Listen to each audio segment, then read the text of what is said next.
You're listening to DecayMag, Horror Entertainment News Podcast. Online source for news, interviews, and trending topics. Good afternoon, good evening, good morning. This is Ken R2's founder for DecayMag, and you're listening to DecayMag Horror Entertainment News Podcast, Season 9, Episode 12. We're playing catch up with all our backlogged interviews and new interviews. There's never a dull moment here at the office. Stacy Cox is off today. She's usually the co-host, but we have a new co-host for our podcast. Please introduce yourself, Kyle. My name is Kyle. I am a new contributor to DecayMag. I've been writing for various sources for the last 5, 6, maybe 7 years now. I'm very happy to be part of the team, and I'm very happy to be part of the podcast today. Excellent. Great. Thank you so much for your contributions, Kyle, so far. And it's great to collaborate and branch out different, working on different, I know this is one of 2 outlets that you provide content for.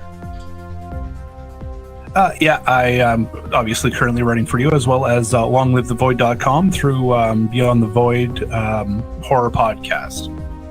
Great. Excellent. Wow. How do you find the time? I tell you. It's not about time. It's about passion, right? That's a good answer. If you got the passion, you'll make the time for it. Oh, yeah, absolutely. Tell me about it. That's a good one. I had to write that one down.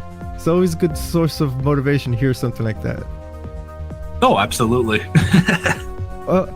For our audience, we have a couple of exclusive interviews. One is C.P. Dunphey, founder of Gehenna and Hinnom Publishing. We're going to be discussing about his upcoming ventures for this year, 2019, a series of books that you can find on Amazon. Basically, it's a collection of weird horror stories, upcoming developing authors contributing to this anthology book series. Second interview is author Sylvester Barzey. He is known for his Planet Dead horror series, which of course you can find on Amazon. We will be providing the links on DecayMag.com. And with Mr. Barzey, former United States Armed Forces veteran, and he is a father. But also the intriguing things about his novels is really showcasing African American as the protagonist without that stereotype nonsense that seems to be eradicating now in the current landscape, which is great because it should have happened a long time ago, but better late than never.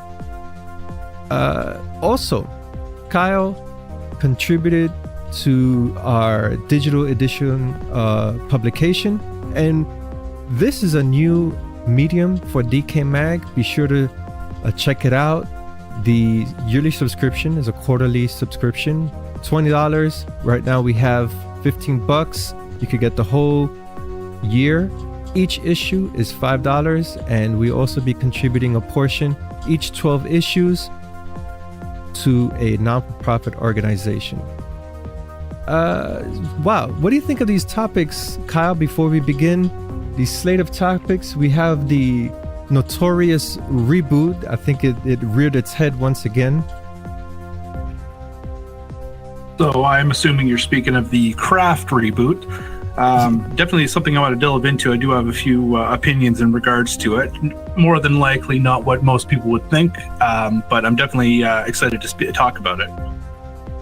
Yes, it seems to be everything is getting reboot lately.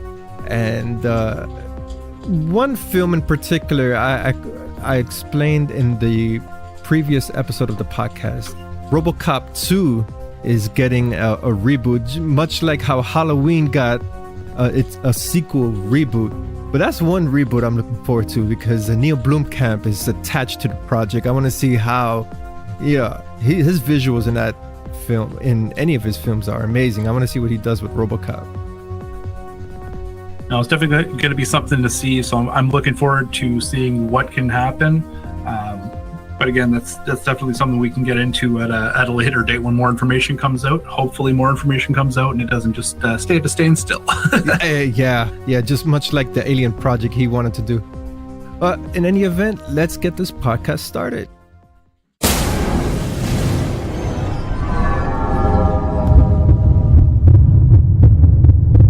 Segment 1 Movie News. Bitterroot Comics gets film adaptation. And this is good news. I started out with the introduction speaking about the current landscape in which African Americans, Latino are getting the spotlight as strong roles, leads, protagonist roles, and the stereotype casting is being pushed aside. And it's great that we are seeing that Hollywood is really pushing the envelope in this. And better late than never. It should have happened a long time ago, but whatever. I'm glad it's happening now, and I'm glad to be witnessing this change. Legendary Pictures is also in the process of creating a story based off of a popular comic book that really showcases African Americans as the strong lead. And this is for the project titled Bitterroot, and it is set against 1920s backdrop of Harlem post World War I. Right there, you can see that the originality of that era. The antagonists are these hideous monsters that were once human beings, and they seem to have been changed by some type of supernatural force. That right there is intriguing because it doesn't follow any type of parallels of vampires or werewolves, something that we see traditional wise. The protagonist in this story is a family, and they are monster hunters. I find that to be quite unique. Family called the Sangries. They've been fighting, trapping generations-wise monsters. Wow, that is quite intriguing. It reminds me of Van Helsing in a way, but an African-American backstory. I'm looking forward to this, and most importantly, the series creators of this comic book are involved in the film. They're going to be executive producers, and they are David F. Walker, Sanford Green, and Chuck Brown. Usually when these film adaptations from novels or books, more often than not, the creators of the series will be set aside. Their rights will be purchased by the companies of Hollywood, and sometimes they lose their rights to the project, and it doesn't seem to be the case here. Kyle, what is your opinion on this upcoming project? I'm looking forward to this. I want to see how they're going to translate this comic book to screen. Oh, I'm definitely interested in checking it out. I used to be a huge comic book reader, especially anything that Image Comics came out with, particularly something like of this nature. Bitterroots would be something I would have been interested in. So I'm definitely going to have to check that out at some point in time. Just from the plot, from what you're telling me, is definitely something I want to see on screen. I feel like the story, however, would be better fleshed out as a television series, but I'm not the expert in Hollywood, so definitely somebody else could prove me wrong at this point. Right. I had the same opinion too, because there's so much content here from a comic book series, and you got to squeeze it into, let's say, 90 minutes, which is the average for a feature film. Let's say 2 hours. Still, that's not enough time, and a lot of things will be cut out. And that's what we see sometimes, the failures of video games translating to screen. There's so much content, you can't really squeeze it in. So I agree with you, Kyle. This will go great, let's say, for Netflix or Hulu, season 1, 2, 3, and it really expand on the mythos behind the story. Exactly. And if you think about it, like look at The Walking Dead, which also came from Image Comics. Like that's been going on for what? They're on season 9 now. Unfortunately, they're not doing so well anymore. But still, the point of the matter is that it's a story that needs to be stretched out. Like you need to flesh things out here in order to be able to build characters and do this and do that. And on that note, there's also a couple of other series that if Better Roots is able to take off, maybe other shows like, or other comics like Revival or Saga will be able to get picked up and have either a film or a television series based off of them as well. Right, precisely. And also, the thing that's intriguing here is the setting. We have Harlem, the culture, we have the Jazz Age, as I mentioned, post-World War I backdrop, 1920s. These are aspects that have not been explored.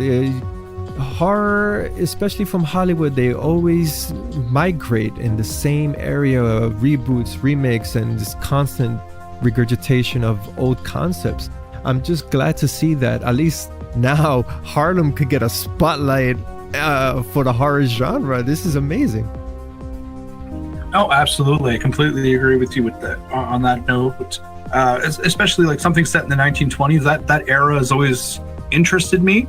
And if you're throwing in the diversity, you're throwing in Harlem, which has not been like presented to a mainstream audience like as well as it could be.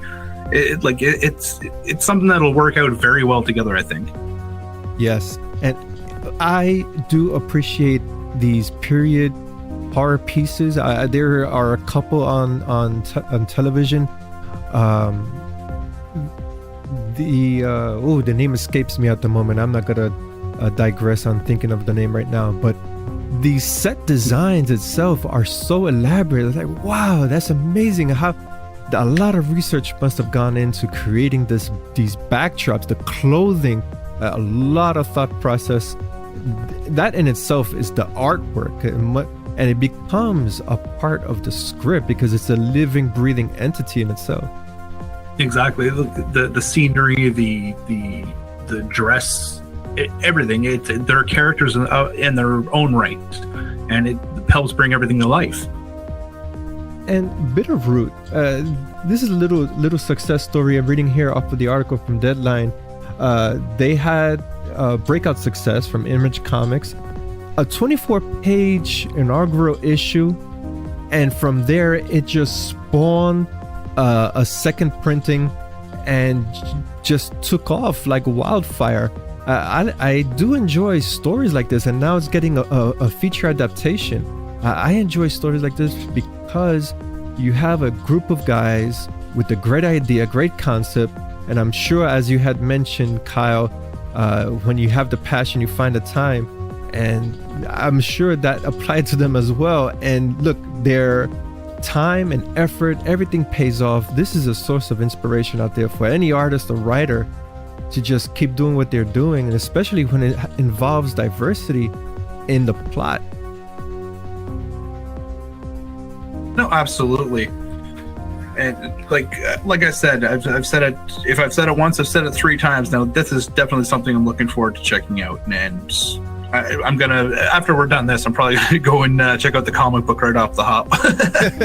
Yeah, now that comic books are readily accessible digitally, I think I'll do the same thing myself. I haven't been to a comic book store since I was 15 years old, and mind you, the comic book store I used to go to is still around, and I'm surprised. I say, wow, that rent must be cheap. He must get a discount. He's been there for more than 20 years. Oh, for sure. And plus, everybody's getting digital. So, like, who goes in here? He must rent out space to those Pokemon card players. They must be paying the rent. That's usually how it is. It's either that or they converge into like half a video game store or something like that. I know the one in the town that I used to live in, that's exactly what they did when they bought the store off of the old owner. They converted everything to video games, or half video games, half comic books, and they're very successful now. Well, with Bitterroot, no release date, no stills, no trailer, because this film is being in the pre-production stages. They're getting the team, the casting. So within the months to come, more information will be readily available. Looking forward to watching the trailer, and I foresee probably a release maybe fourth quarter 2020, first quarter 2021. Nevertheless, I'm looking forward to this. The Craft reboot developments. So as we all know, the Craft is getting the reboot treatment. As most of you know, if you're a horror fan at least, the original tale tells of a newcomer who comes to a Catholic prep school and falls in with a trio of outcast teenage girls who practice witchcraft, and they all soon are able to conjure up various spells and curses against those who anger them. The film is being taken over by Blumhouse, and Columbia Pictures are also teaming up with them in order to make the film. And the big news in regards to this, because I know this has been floating around for a while, is that they've hired on Zoe Lister-Jones, who's primarily an actress known for comedy and drama films, but she's also directed the 2017 film Band-Aid. And there's also a currently unreleased film called Woman Up that she's directed. It hasn't been put out, well, hence the unreleased part. Excuse me. So the filming, from what we know, is supposed to start in July, and there's been ongoing rumors, not just for this time around, but for many years now. Anytime anybody starts talking about either sequels or reboots, that there's excuse me, that they're supposed to have some of the original cast appearing.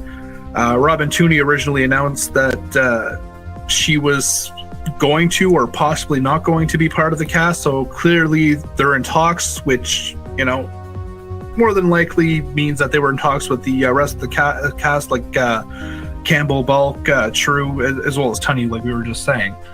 So other than that, there's not really any major developments, but definitely as long as they got a writer director on board, that it's making progress. And because it's under the Blumhouse banner, we know it's going to go somewhere.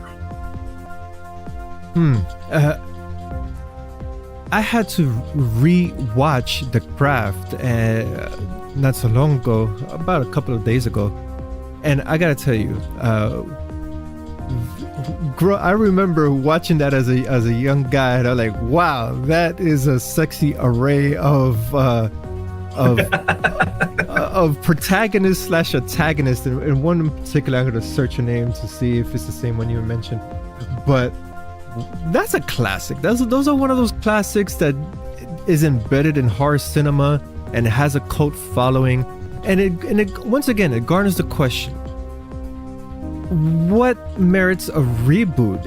Is it the age of the film? Because we have seen films that have gotten reboots.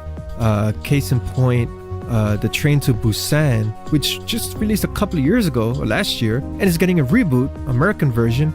But yet you have The Craft that has a few decades under its belt, and it's getting a reboot. So it's a gray area of what constitutes a reboot. And not only that, what about this, Kyle? The Craft delves on a social commentary which involves bullying and so on and so forth. Hopefully that type of commentary would translate now to the modern era, especially since we have the internet and all these hashtag movements, and everybody's becoming more sensitive of each other's feelings. And it's funny that you mentioned that, because that's actually what I was going to say myself, is that the social commentary in it for 1996 was massive. Like it was this big thing. It actually reunited a lot of girls. Like some, either they were fighting or they're always just like talking bad about one another. I've seen it myself. Like people that I went to school with back then, they watched the movie and then all of a sudden it was like, hey, you know what? We're going to be like a clique. We're going to stay together. We're like, this is us. We're girl power essentially, right? Not to throw the Spice Girls in there, but it also, this day and age, it's definitely something that needs to be seen, because as much as people claim that they're social justice warriors or whatever, things of that nature, not that I want to get into any of that, they're still arguing and harassing and bullying and doing all sorts of stuff online. So hopefully the story behind the craft will be able to, or behind the original craft will be able to come out in this reboot and kind of spread that message that, like, no hate, no, like, everyone just like each other. I understand that that's not the entire concept of the film, but that was the major part of it that I had seen, how it affected people. Right. And in the craft, the backdrop was high school, and perhaps they could change it. Perhaps a university would be better fitting for the updated reboot. And yeah, Fairuza Balk, that actress, when I first saw the film, I was like, wow, she is stunning, and she has starred in many horror films since then. But I don't appreciate reboots in general, and it is just because the fact is the regurgitation of already used concept, and the track record for reboots is 50-50. Sometimes it works, sometimes it doesn't. So I'm kind of torn here. I want to see what manifests here with this film, and the other half is like, I should give it a pass and wait for it to come out on DVD or something like that. No, I can definitely see where you're coming from with that angle. I, on the other hand, believe, like, I used to not be a fan of remakes, reboots, anything like that, or like unnecessary sequels. But the thing with that is it allows people to be like, oh, this movie was crap. What did they make it from? Oh, let's go back and watch the original or purchase the original. Then they get cultured in the genre. So it's like Nightmare on Elm Street. I remember somebody telling me, oh, the new Nightmare on Elm Street, it's so good, blah, blah, blah. I'm like, well, it had its faults, but no, it was perfect. I'm like, okay, well, have you watched the original? No, I haven't. Go back and watch the original. Whole new world just opened up for them when they watched that movie. So that's how I see reboots doing it. It's giving people the ability to bring, like, these films into their minds, and they go, okay, well, where did this come from? Do a bit of research. Oh, this is this movie. Let's watch the trailer for it. And it kind of snowballs from there. So it brings the culture of the genre to people, I find. Right. And I was 100% back my previous recordings of the podcast. I'm 100% against reboots, but then I found myself in a predicament with the release of It. I had never seen the first release, the television series of It, but then the film comes out, which I consider it to be a reboot. And I'm saying to myself, now I'm seeing it from a different perspective of all these reboots, just like how you had mentioned, Kyle. If I would have seen the original, I would, I don't want to watch this reboot. But I watched the new version, and I'm like, wow, this is fascinating. So I go and watch the older version. I'm like, oh, okay. So now I could have a better appreciation of the material and weigh my opinion on which one I prefer, the original or the remake. And I also mentioned at the start of this podcast, RoboCop. So now I'm seeing the difference. Okay, RoboCop 2 pretty much sucked, and Neil Blomkamp is doing the reboot. Oh, okay. So that's what I'm saying. It's a 50-50. I like it, but I don't like it. Well, as long as you're not staying on the streets yelling out at the people in Hollywood, then we're good. As long as you're not crazy about it. Precisely. And with Halloween, the reboot for Halloween that emerged last year, I was 100% against it. Like, man, really? We come on, another Halloween, really? But then I see a different point of view. What Halloween did was showcase not only a female protagonist, but look how old Jamie Lee Curtis is. I mean, that's the first time we see a female protagonist that age as the lead. We usually see young teenagers or a female in her 30s, but here we have an older lady kicking ass. Exactly, and it's awesome to see. But I will correct you just a little bit on that one. I'm pretty sure Lynn Shay does a pretty good protagonist in her old age as well. Yes, yeah. You see, sometimes we overlook things. That is absolutely correct. Yes. We will be getting into one of her upcoming films later on in the podcast. But closing remarks for this film before this segment is over, Kyle. I'm looking forward to it. It might not be one that I'm going to go over to the theater to watch, and that's if my theater even carries it, because half the horror movies don't even show up here. I'm definitely hoping that it is able to bring the same feeling that the original had, and if not, at least gives people the ability to go back and check out the original and see what it was actually all about. R.L. Stein Fear Street Trilogy cast developments. Now, here's an interesting topic to close out our first segment, movie news. The cast developments is in the works for R.L. Stein's upcoming film, is titled Fear Street. This is a story that I had reserved for Stacy because she loves Goosebumps, and I was only aware of the Goosebumps horror series written by R.L. Stein. I was totally unaware that R.L. Stein had written Fear Street, which is the same concept as Goosebumps, but instead of pre-teens as a protagonist, we have older teenagers.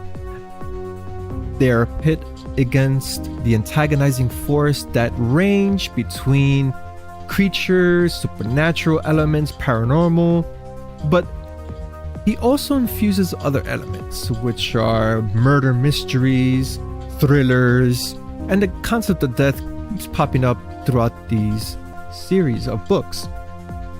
Right now, we have the director, Leon Janik, and a slate of writers attached to this project, which include Phil Grazielli, Lee Janik, Zach Olwisk, Roberto Patino, of course, R.L. Stein, based on his books, and Kate Tree-Free. The cast includes Ashley Zuckerman, Kayana Madeira, Benjamin Flores Jr., Olivia Welch, and Fred Hetcher. So what is the synopsis for this film? Well, basically, if we go onto IMDb, it's telling us that Fear Street is a horror mystery, and the synopsis is as follows. A murder mystery shakes up the town of Shadyside, Ohio. Feature adaptation of R.L. Stein's book series. Kyle, what is your opinion on this film, upcoming film? And have you heard of Fear Street? I haven't heard of it.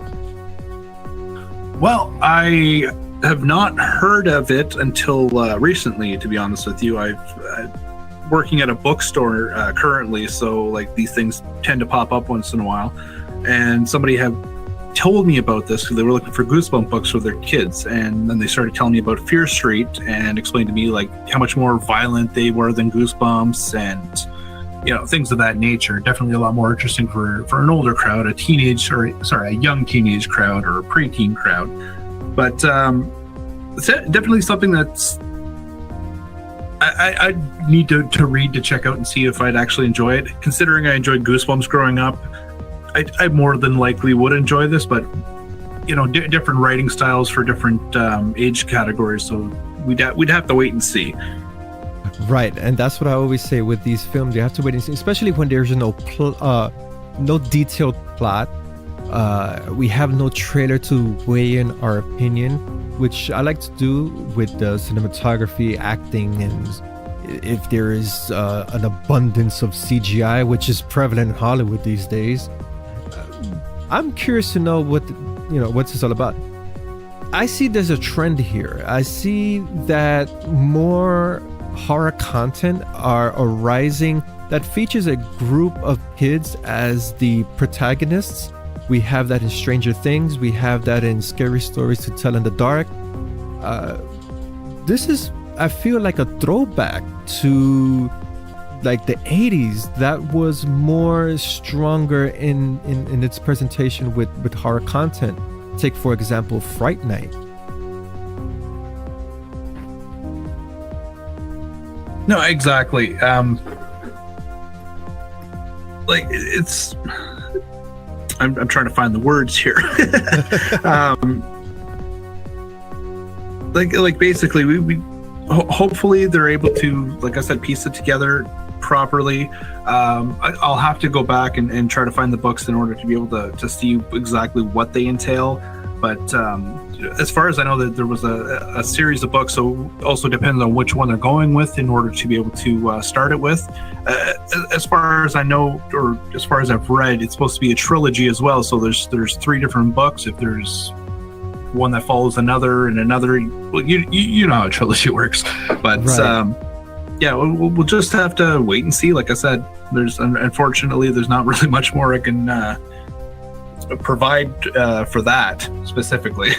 Right. And jumping onto Goosebumps, that was a hot topic a few years back when the books were getting a film adaptation, and of course Jack Black portrayed R.L. Stein.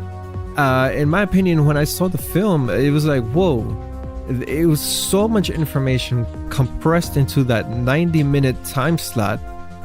They took so much elements of the book series that it just didn't seem right. It felt out of place. It felt rushed. I hope that's not the case here. And as you had mentioned, Kyle, this is a trilogy, so hopefully we could get a longer expansion of the storyline, which as you had noted, whatever stories they choose, because of course a book series, you could go in any direction. But I'm gonna have to say that this also would serve well as a streaming series. Hulu, Netflix, maybe Shudder.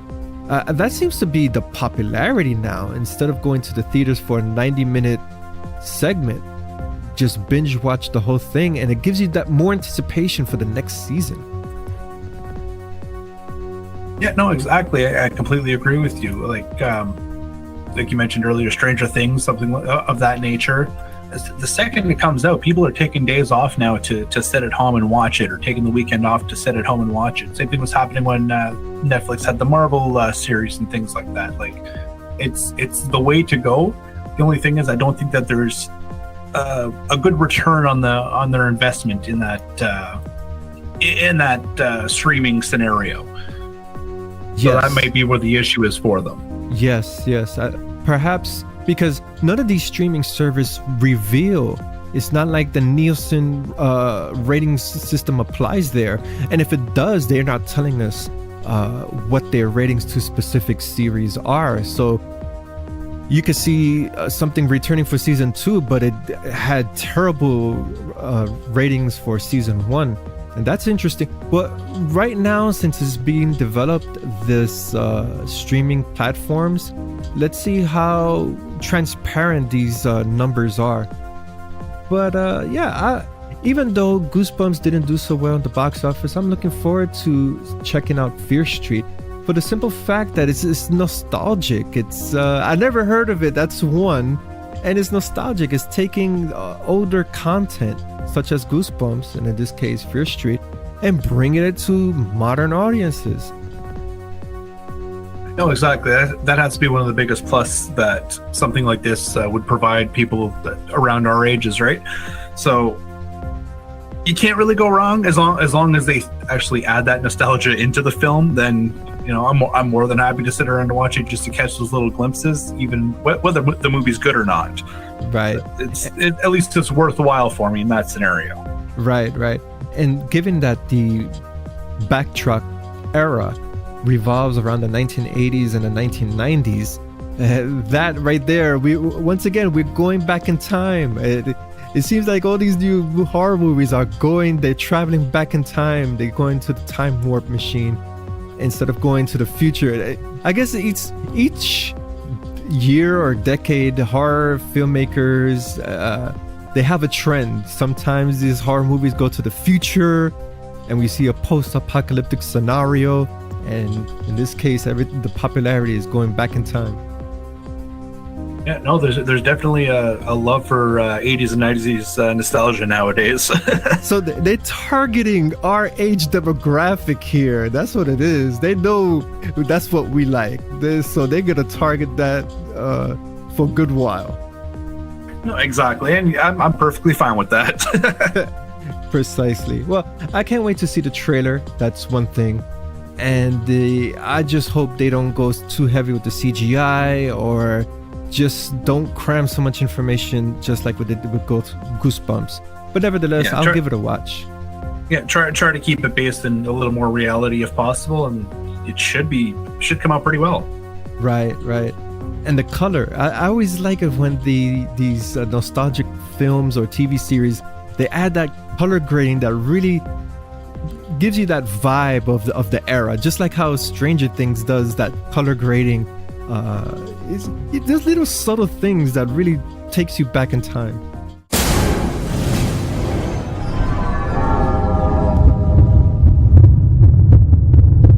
Exclusive interview, author Sylvester Barzey, Planet Dead book series.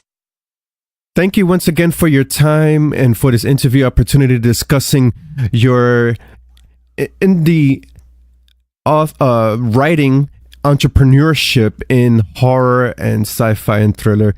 A little bit about yourself, an origin story, if you will, and how you got your start in creating writing content.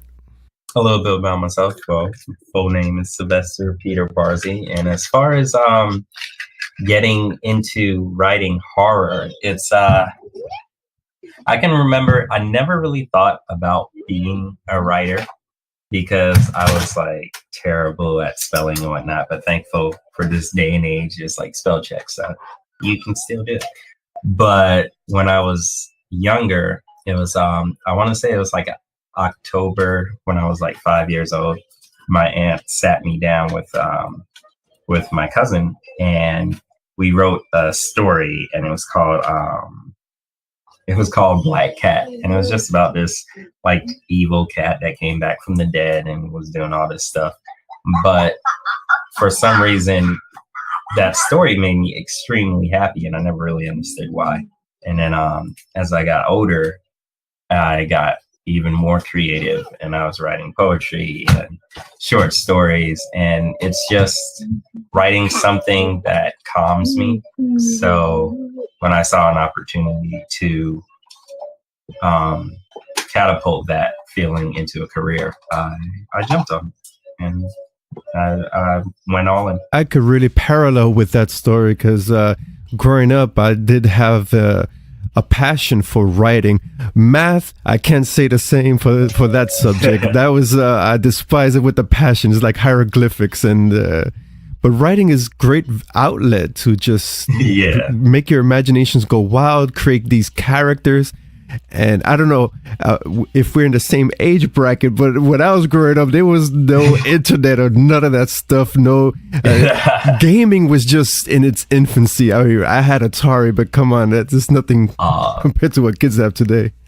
Okay, yeah, I think I might be a few years behind you. I had Nintendo, and I can remember like getting into grade school, and it was like you get those AOL discs for your free month trial or two for the internet and net zero and things. So, yes, exactly.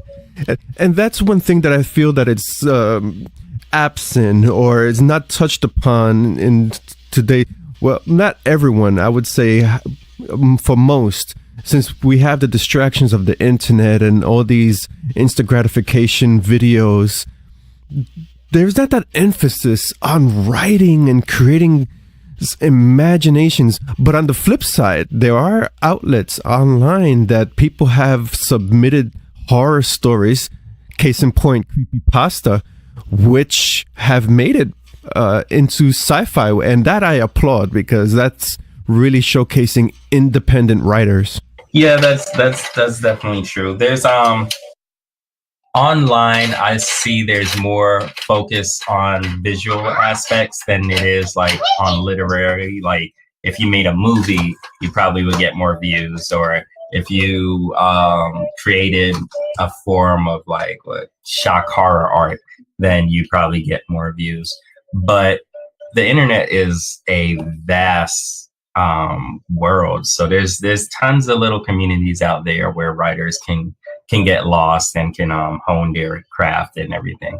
So like, yeah, a lot of things on Facebook and Instagram for authors out there. I know on YouTube, to dive more visually again, there's a whole community called like AuthorTube, where they make like videos and they just talk about building their craft and helping each other grow in this independent landscape. Because like self-publishing, it's not a new concept, but it's kind of in its infancy. Like we've seen authors blow up and generate all this kind of money, but I believe we're at a point in self-publishing where it's we're looking for the next milestone. We're looking to see where we can go next. Absolutely. And that's all part of the grind in being an independent author, eliminating the middleman, let's say, and doing everything yourself. So with that perspective, how has the entrepreneur, the daily grind, the hustle, as some most would classify it, how's that have been in order to get your product, which is your novels, in front of a wider audience? The grind is hard. It's like if it was up to me, I'd grind 24/7. But you know, I have a wife and I have a son, so my wife tells me to dial it back. But I'll wake up early and I'll start writing. I'm always on Instagram, and I used to use Instagram to just push out content, but now I use Instagram to just communicate with other horror enthusiasts and check out indie horror movies and things like that. It's a lot more networking for me than it is just posting something about my story. But as far as like getting my my book into a lot more hands, I've probably been self-published for going on maybe 2 years now, and that was all strictly through Amazon. But this year, like last year, I made a New Year's what do you call it, goal or something, where I told myself I wasn't going to pay for marketing. So I did the whole year just focusing on organic marketing and guerrilla marketing and things like that. And this year I'm stepping outside of the because all my books are strictly with Amazon.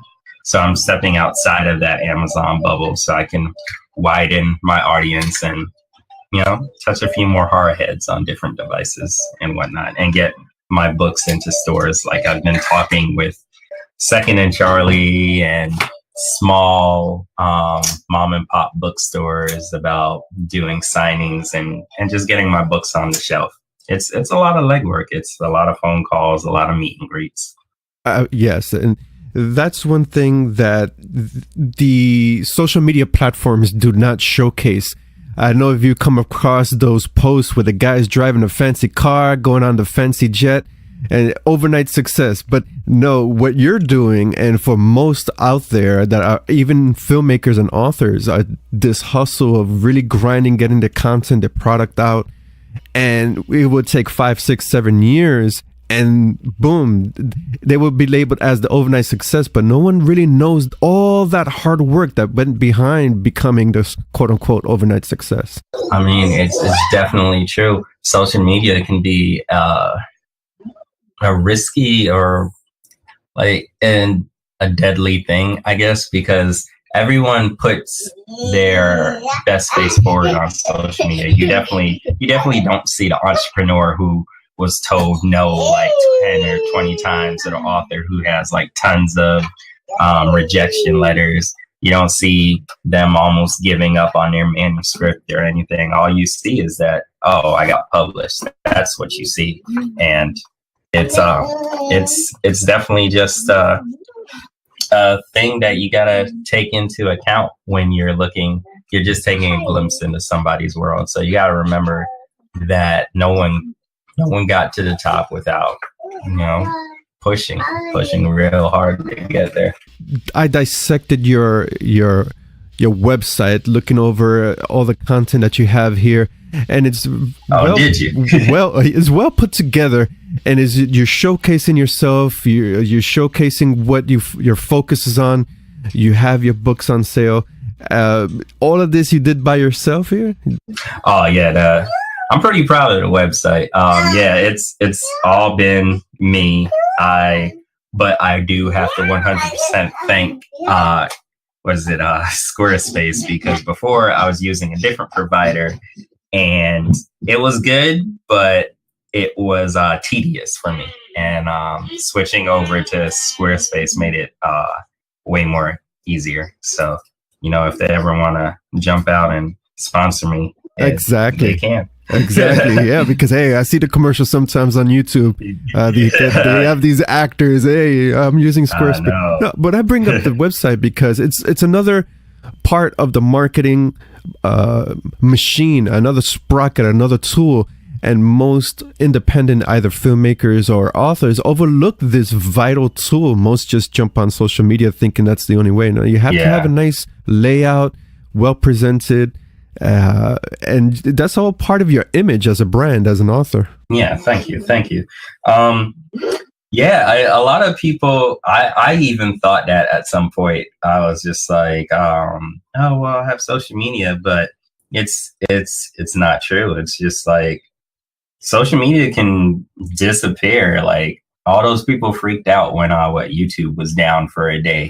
So those are just people that use it for entertainment. Imagine if your whole business was just on one of these platforms and you woke up and Facebook was gone. You don't have any way to connect to anybody anymore.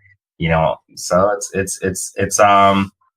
it's crazy to try and put so much power in a third party's hands. So like for any author, even if it's like a little free website, I suggest you make a website and you make a mailing list so you can always be in contact with people who want to support you. Right. And in your about section, you note, of course, that you are a father, a husband, a soldier. You are the second horror author soldier that we have had on our podcast. Oh, okay. Yes, representing. Okay. I've done 8 years with the United States Army. 4 years was active duty, and 4 years was with the reserves over here in Georgia. Ah, cool. Thank you for your service. Greatly appreciate it. Thank you. Thank you for your support. Definitely. The military and my son have definitely shaped me. Like nothing grew me up faster than having a kid, and before that, nothing grew me up faster than joining the military, because that definitely shapes you. Absolutely, I would believe it. And from the first guest that we had on the show, he alluded that being in the military and through all the stuff that he went through, that also channeled into his writing and made his work more gory. And it wasn't a therapeutic outlet, creating this gore and violence, but in a creative way, of course. Is that the same for you as well? I use my writing to escape things that are in my head, I guess, or present them in a more palatable way. When I was deployed, my biggest problem was I try and channel that in my writing. And if you read most of my things, there's a lot of internal conflict with people. There's good people who have bad thoughts, or bad people who are just messed up. I try and I try and rely more on the consciousness of a human being more than just like the outside world for my scares. That's what I like to dive into. Hey, most persons will go to a therapist and that will cost them thousands. I think you are going the most creative way and challenging the demons in the most creative way and saving yourself the large medical bill. That's what it's all about. Yeah, it's about challenging the art, and that has gone since the beginning of time. But what makes me laugh, I'm here laughing, and I would have to agree with one of the descriptions. Vampires don't sparkle and don't believe in dating their food source. Hey, spot on. I love that right there. Yeah, it's just like, my favorite vampire movie, which probably doesn't like speak to everybody, but was The Lost Boys. I was addicted to The Lost Boys. I could like recite it word for word back in the day. Mm-hmm. So even in The Lost Boys, they were scary. They were a force to be reckoned with. And now they're just kind of like love interests. Yes. And it's just like, oh, this immortal being, I don't know, it's weird. It's like he's 500 years old, but he's in love with this 16-year-old because they really have something in common. I don't understand. It's like, it doesn't make sense. Yeah, but in a way, if he's 5,000 years old and she's 16, I think there's those laws against that in some counties. I know. There should be some kind of like vampire court that's like, no, you can't date anyone under 500. I'm sorry. Yeah, but then sparkling, I'll never agree with that. I'll kind of get on board with getting them to walk in the daylight because that maybe helps your story along. Right. But there's no reason for them to shimmer. I don't understand. No, that's I agree with you. I have to draw the line somewhere as well. And you brought up The Lost Boys, and in film and in novelizations of horror, one thing that is growing at a slow pace now, which I'm thankful for, is diversity. A little bit about that and how you infuse diversity in your novels with your characters. As far as like the movement for diversity, I say hands down, Jordan Peele has to be thanked for that, because Get Out definitely like blew open the landscape for horror and thriller when it comes to people of color. And for me, it's just like I write any other book, except it's just from a different point of view. Like in Planet Dead, I have Catherine, and I call her my Black Sarah Connor. That's just what she is from like T2, just kicking ass and taking names. And it's I don't look at it as something in the moment now. I look at it for because I think about my kids or my kid a lot and my future kids. And when I write about Catherine, or when I write about any female protagonist, I think about how my daughter would view them, or would this be someone that my daughter could look up to? And while a lot of people think race doesn't play into a child's viewpoint or psyche, it really does. And you can even figure that out when it comes to Halloween. Like you ask a 5-year-old who they want to be or what they want to be, and some little black kids don't think they can be Superman because he's white. Like it's just something that's ingrained in you sometimes. Right. And you're absolutely correct. And with the superheroes that are coming out now, the superhero movies, it's nice that they're really delving on diversity. And I find it perplexing that no one has touched on that Captain America at one point was African American for a short while, until they changed him to a Caucasian, and all of a sudden he became more popular with the masses. Yeah, I'm not too sure they'll ever dive into that in the movies, but yeah, there was this one comic book where with the Black Captain America, he died and everybody was going to his funeral. So like Black Panther and Storm's there, and Wolverine, I think it's Wolverine and Cyclops, and they're trying to figure out who he was, and that just kind of like solidified the whole moment. The fact that the whole Black community is mourning, and these white outsiders, they just didn't understand what he contributed. And it's just something like that. It's like they had their own Captain America and the rest of the world didn't even know about it. It's crazy. That is weird. With the novels that you have created, Planet Dead, what were some of the sources of inspiration, and how long does it take to actually create such a novel with its layered complexities and character arcs? I like there's a lot of debate in the self-publishing industry. It's like there's people who believe that you should like pop out like 3 or 4 books every few months, and that's just to keep the reader's attention.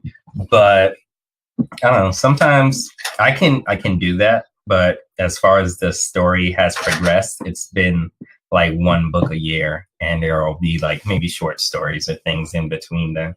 And that's just because I want to try and flesh out the overall story and just really give the readers something to enjoy. I don't want it to be like every other story, and I don't want it to seem like I'm just pushing it out for like a money grab or anything. Right. I mean, I would like to get paid. But of course, that's another goal, right? Yeah. I want to get paid for a good story and a good concept. But Planet Dead was highly influenced by, just I'm big on horror movies and zombie movies. So like Romero, Day of the Dead, and Dead Alive. Like there's a lot of things that influenced it. Like when I was first writing the Briggs boys, I always had Z Nation on in the background. So rest in peace, Z Nation. I'm sorry to see you go. Yeah, we just covered that news in our last podcast. Canceled 4 seasons. Wow, I wasn't surprised anyway.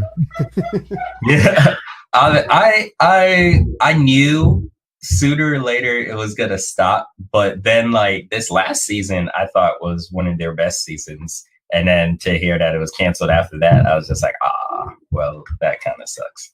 Yeah, all good things come to an end, but I know I had mentioned Syfy has a tendency of doing that. We're getting sidetracked. They're not focusing on Syfy. Let's focus on your stuff here. With what you had mentioned in the independent writing community, that you have to dish out a lot of books. That is one thing that I noticed as well, and that with that also comes the quality of the writing. If you dish out so much stuff, there has to be a process. You need someone to proofread it, go back on it, and as a writer, I know that I have all these graphs all over the place, and to really craft the character so that way they could shine, create your subplots, and that's difficult if you're just dishing out and you're not paying attention to what you're creating. Yeah, no, that's definitely true. I've been hit a few times because I don't proofread or get it proofread enough, but I'm transitioning, and like you gotta take into account some people just jumped into the pool, and that's exactly what I did. I just jumped in, I wrote my book, I put it out there, and now I'm learning that my process is I'll finish a book, I'll go through it, I'll edit it, I'll send it to a group of my readers, they'll read it, they'll catch things, I'll go through it again, and then if I have the income, I will send it to an editor, because sometimes editors are pricey. Yes. But yeah, the thought process that indie writers have these days is you put one book out, and then 2 months later you put out part 2, and then 3 months later you put out part 3, and then like, I mean, it works. It definitely works. It brings in a continuous flow of income, and at some point you have like this huge backlist of books. But it feels more like the mindset that we're competing with instant gratifications like Netflix and things like that. We're trying to compete with television and movies, and no matter what, literature is not going to be able to compete like that. So I don't see the grand aspect of having like 42 titles to my one series. Like, I feel like my story can be wrapped up a little shorter.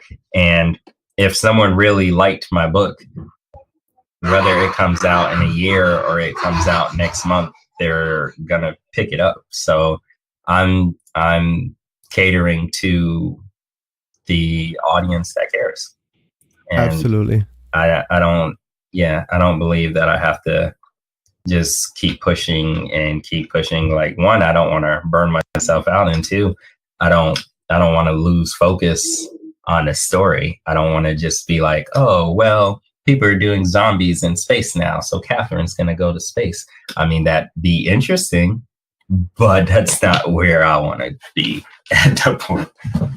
It all comes down to quality over quantity. You could have 4 books out and have elaborate quality in those 4 books as opposed to quantity. And people,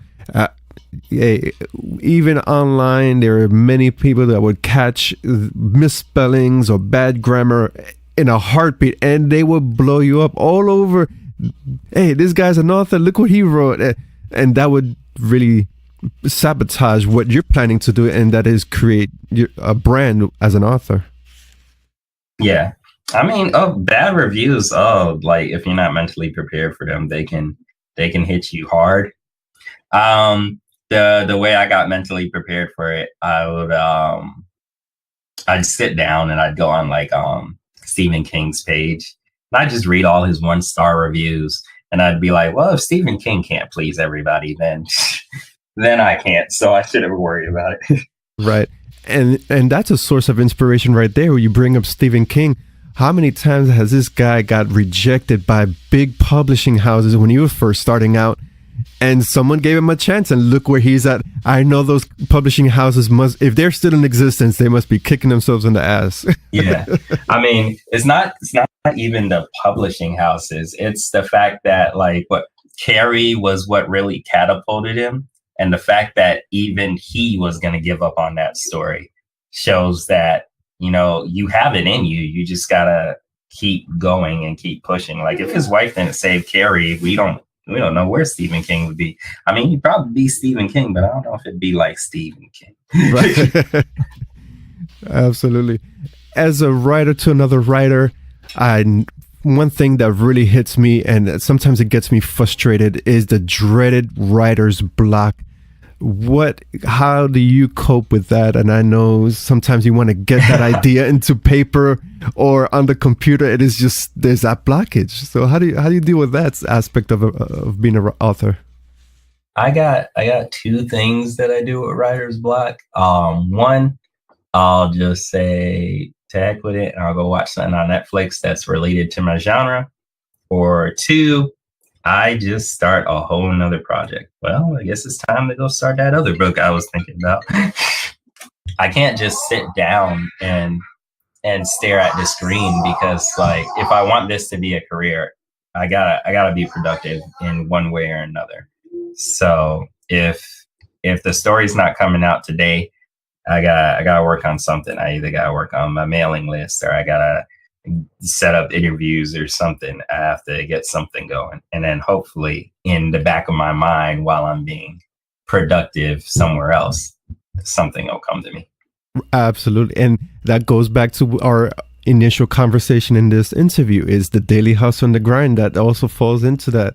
And most of the things that you described is some of the things that I do as well. I feel I can't write something, I'll do something else that's related to the overall grind, and you feel satisfied at the end of the day when you hit the bed that you accomplished something, even if it's minuscule. It is something. And being a content creator, I know that there is no time in the hour for you as well. 2 o'clock, 3 o'clock in the morning, is that the usual bedtime as well? Yeah, like I'm actually, I love waking up super early and writing, but lately, with the kid and the wife, it's more like staying up really late. And then I really want to get back in, because I would wake up at like 5 and I'd start writing, and I'd write to maybe like 7, and then I'd feel good about myself. But now I'm just like, I set my alarm and I'm just like, yeah. And I'll say like 5:30, time to grind. And I'll look at it and I'm just like, So I just gotta get baby steps. I gotta get some baby steps into it again.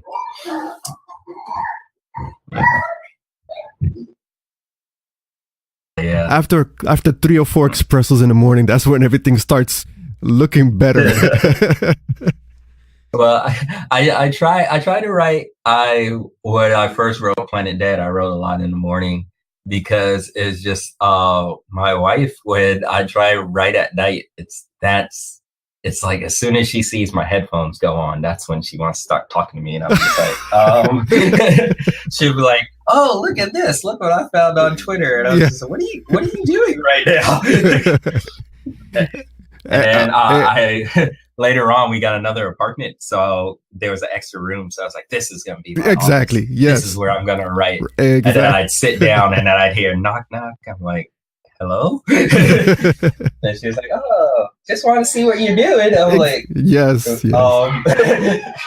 I relate to that. Yes. I try and get early morning, because she's like really knocked out. Like 5 a.m. I'm like, I could get a good 2 hours in. I can relate to that. Same here. Same scenario you described. That's what happens here as well. I don't know. It must be a wife thing. I don't know. They must have like a group that they chat with and how to do these things. Me and her sat down to write a YA fantasy, and after that she kind of understood it more, because she was a part of the process, and she's just like, "Okay, you're not ignoring me. You're trying to figure out how to get this chapter again." And I'm just like, yeah. I was like, so as far as like family, I try and explain the process or pull them in. Right. Like, I mean, it's kind of hard with horror, because like my mom doesn't do horror, so she's bought every book, but she hasn't read one. So she's like, the lady's pretty on the cover. That is cool. And with the writing, what is one thing for those who have not picked up any of your novels? What is one thing what is one message you want to convey in the material that you're presenting here in this storyline? I want to convey that family's everything, and that the world isn't hopeless. I mean, even though my story takes place in the apocalypse, it's all about finding people who are willing to ride with you and push you forward, and telling them apart from the people who are just trying to use you and break you down. So it's just all about 2 people overcoming the worst in the world to find the best. So that's what Planet Dead boils down to. And the question piggybacks off of the presentation of social commentary. Horror cinema, horror in general, is a great platform that really showcases social commentary with all the political and personal, and everything entwines. And we could go back, since on the topic of zombies, we could go back to George Romero and his social commentary with his first film that, of course, eventually became an influence in the genre. Mm-hmm. Yeah, it birthed the genre. The way we look at zombies now is all because of Night of the Living Dead. And George Romero was very good on showcasing social commentary, even if he wasn't really trying. Just in Night of the Living Dead, having Ben being the main fixture, the badass who kept the group together, was groundbreaking, because in that day and age, you didn't see Black people like that on the screen. You didn't see a Black man telling a white dude that he needs to shut the hell up and be the boss downstairs while I'm the boss up here. You see things like that, and it was awesome. And even I always feel like horror is a great place to experiment with things, like whether it be having strong female leads or full female cast or whatever you want to do. I feel like horror is such an acceptable landscape, and the audience is so open-minded that you can pretty much test the waters for anything you want. And so and the sky is the limit, especially in the independent field. And a couple of questions to conclude our interview. One is, where do you see your product, which is your stories, down the line, or short-term goals, let's put it that way? Would you be putting them out in audio form or visual form in some time within the upcoming years? Short-term goal is audiobooks. Long-term goal is Netflix original movie. That's the long-term goal. That's definitely something I would shoot. And you know what? No, I changed my mind. I don't want Netflix. I want Shudder. I want Shudder to make an original movie. Hey,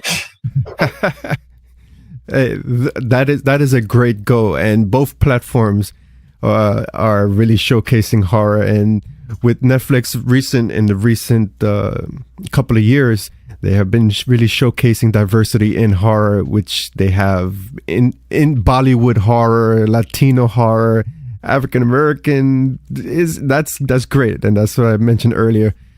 Great that we're living in a time that diversity is key. Yes, I mean it's always.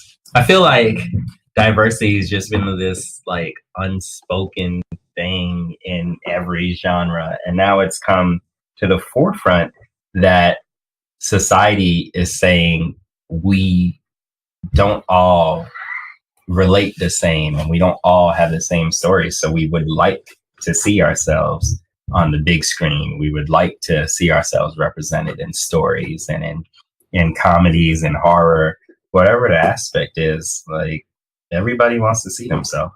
Right. And you mentioned eventual film and audiobooks. Is this something that you yourself are going to take the initiative of producing, or do you see yourself getting third parties, outside source, or of course networking and meeting other people that could do this for you? I am going to try my hand at producing an audio version of my novella, The Briggs Boys. But I'm going to definitely look for a narrator, because narration is hard. It's and time consuming, and I got books to write. So and as far as movies, no. I won't be producing that. I will definitely look for a third party, because I don't know if I got it in me to make a movie. I wouldn't even know where to start. So yeah, my hat goes off to all the indie movies. I think you just dive into it, just like you did with with being an author. Just go with it. No, just dive into it with my iPhone. I doubt I'll be making any like Sundance worthy things if I did that. I hear you. To close out the interview, please, it's an open platform. Feel free to plug in your social media, your website, your books that you have out, and where readers can access all your material. Okay, awesome. Well, you can find me on Twitter, Facebook, and Instagram. My handle is sbarzey, Barzey, author. It's all one word. And you can find me at SylvesterBarzey.com. And all my books you can find on there too. We're gonna be wide soon, so that will be coming to iBooks and Google Play and wherever you want to read. I'll come and find you. Don't worry about it. But yeah, so I mean, this was awesome. I definitely want to sit down again, maybe talk more horror. Definitely talk about zombies. I would love to talk about zombies. Oh, that personally is my favorite out of the horror content. I love zombies and / infected. Yeah. There's a whole debate of whether infected are zombies. I say no. There's two separate things. Yeah, that's definitely true, because infected, there's potential to save infected. You can't save someone that's a zombie. That's just dead. Yeah, exactly. And not only that, and from my perspective of what we have in bioweaponry, infected seems more reasonable in a reality than a walking corpse. That's true. I could definitely see a 28 Days Later more than I can see like Dawn of the Dead. That is hilarious. Thank you so much for your time and for this interview. And hold on, I'm gonna turn off the record button, but I'm just gonna say bye right now. Thank you so much for your time, for this interview opportunity, and all the best to you in your flourishing career as an author. Same to you. Thank you for giving me a platform to speak to people. And thank you for all the work that you're doing with DecayMag.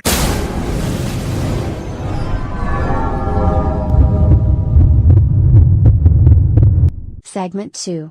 Television and streaming. Stranger Things 3 release date, trailer, and poster. So everyone's favorite group of Netflix kids are back as Stranger Things Season 3 is returning on July 4th. The season, as far as we know, is based in 1985. And, excuse me, this release date of July 4th was originally announced in a YouTube video, which was dropped by Netflix on New Year's Eve of 2018. So, from what I've seen thus far, there's the trailer, the poster, and all that stuff. Definitely looks like it's going to be really action-packed with a whole new set of problems for the kids to face. There's also a lot of speculation going on as to who's getting the brunt of the storyline, as well as who or what the antagonists are for this latest season. I've personally caught only a part of the first season. It's definitely on my watch list, not because I didn't like it or anything like that. I definitely want to check the rest of it out. But I am looking forward to it. The trailer is really selling it to me. Like we were just speaking about earlier, there's that nostalgic factor that, anybody who grew up in the 80s, 90s, whatever, like you'll definitely enjoy just the sights and sounds of the series. Yeah, I caught season 1 of Stranger Things.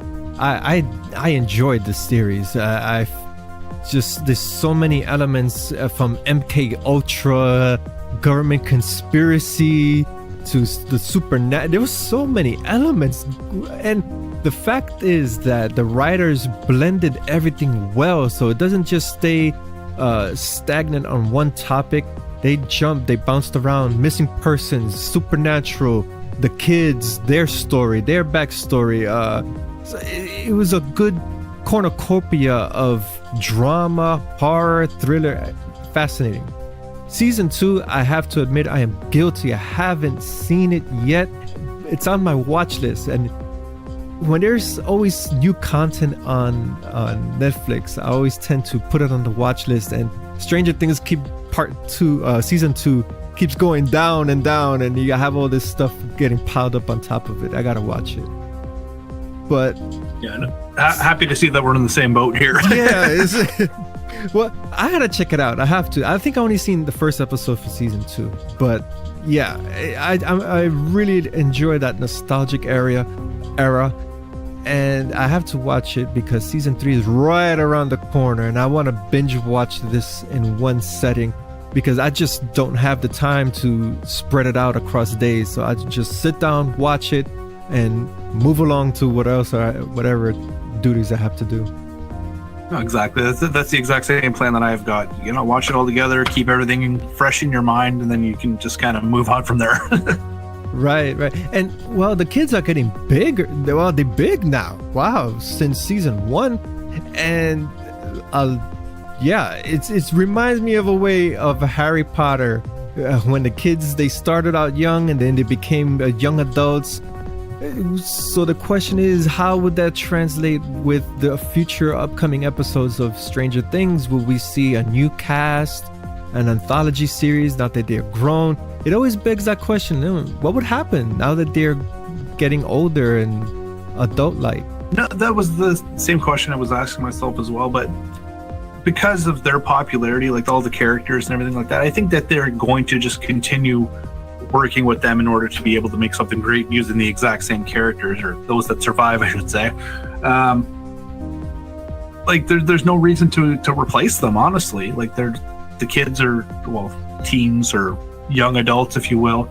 They're what people love to watch in this show, including a couple of additional characters on the side as well. So there's not really any good reason to change that concept, right? Precisely. And I go into Hot Topics and I see Stranger Thing pop figures here and there. Like, wow, this series really garnered a cult following so quickly. No, it really did. It really did.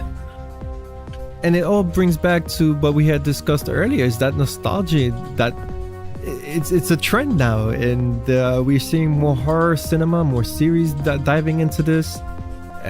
But the concept here for Stranger Things is just it's story. I enjoy a character-driven narrative, and Netflix hasn't faltered so far. The content that they're presenting, either they're bringing it from overseas or they're creating their own content.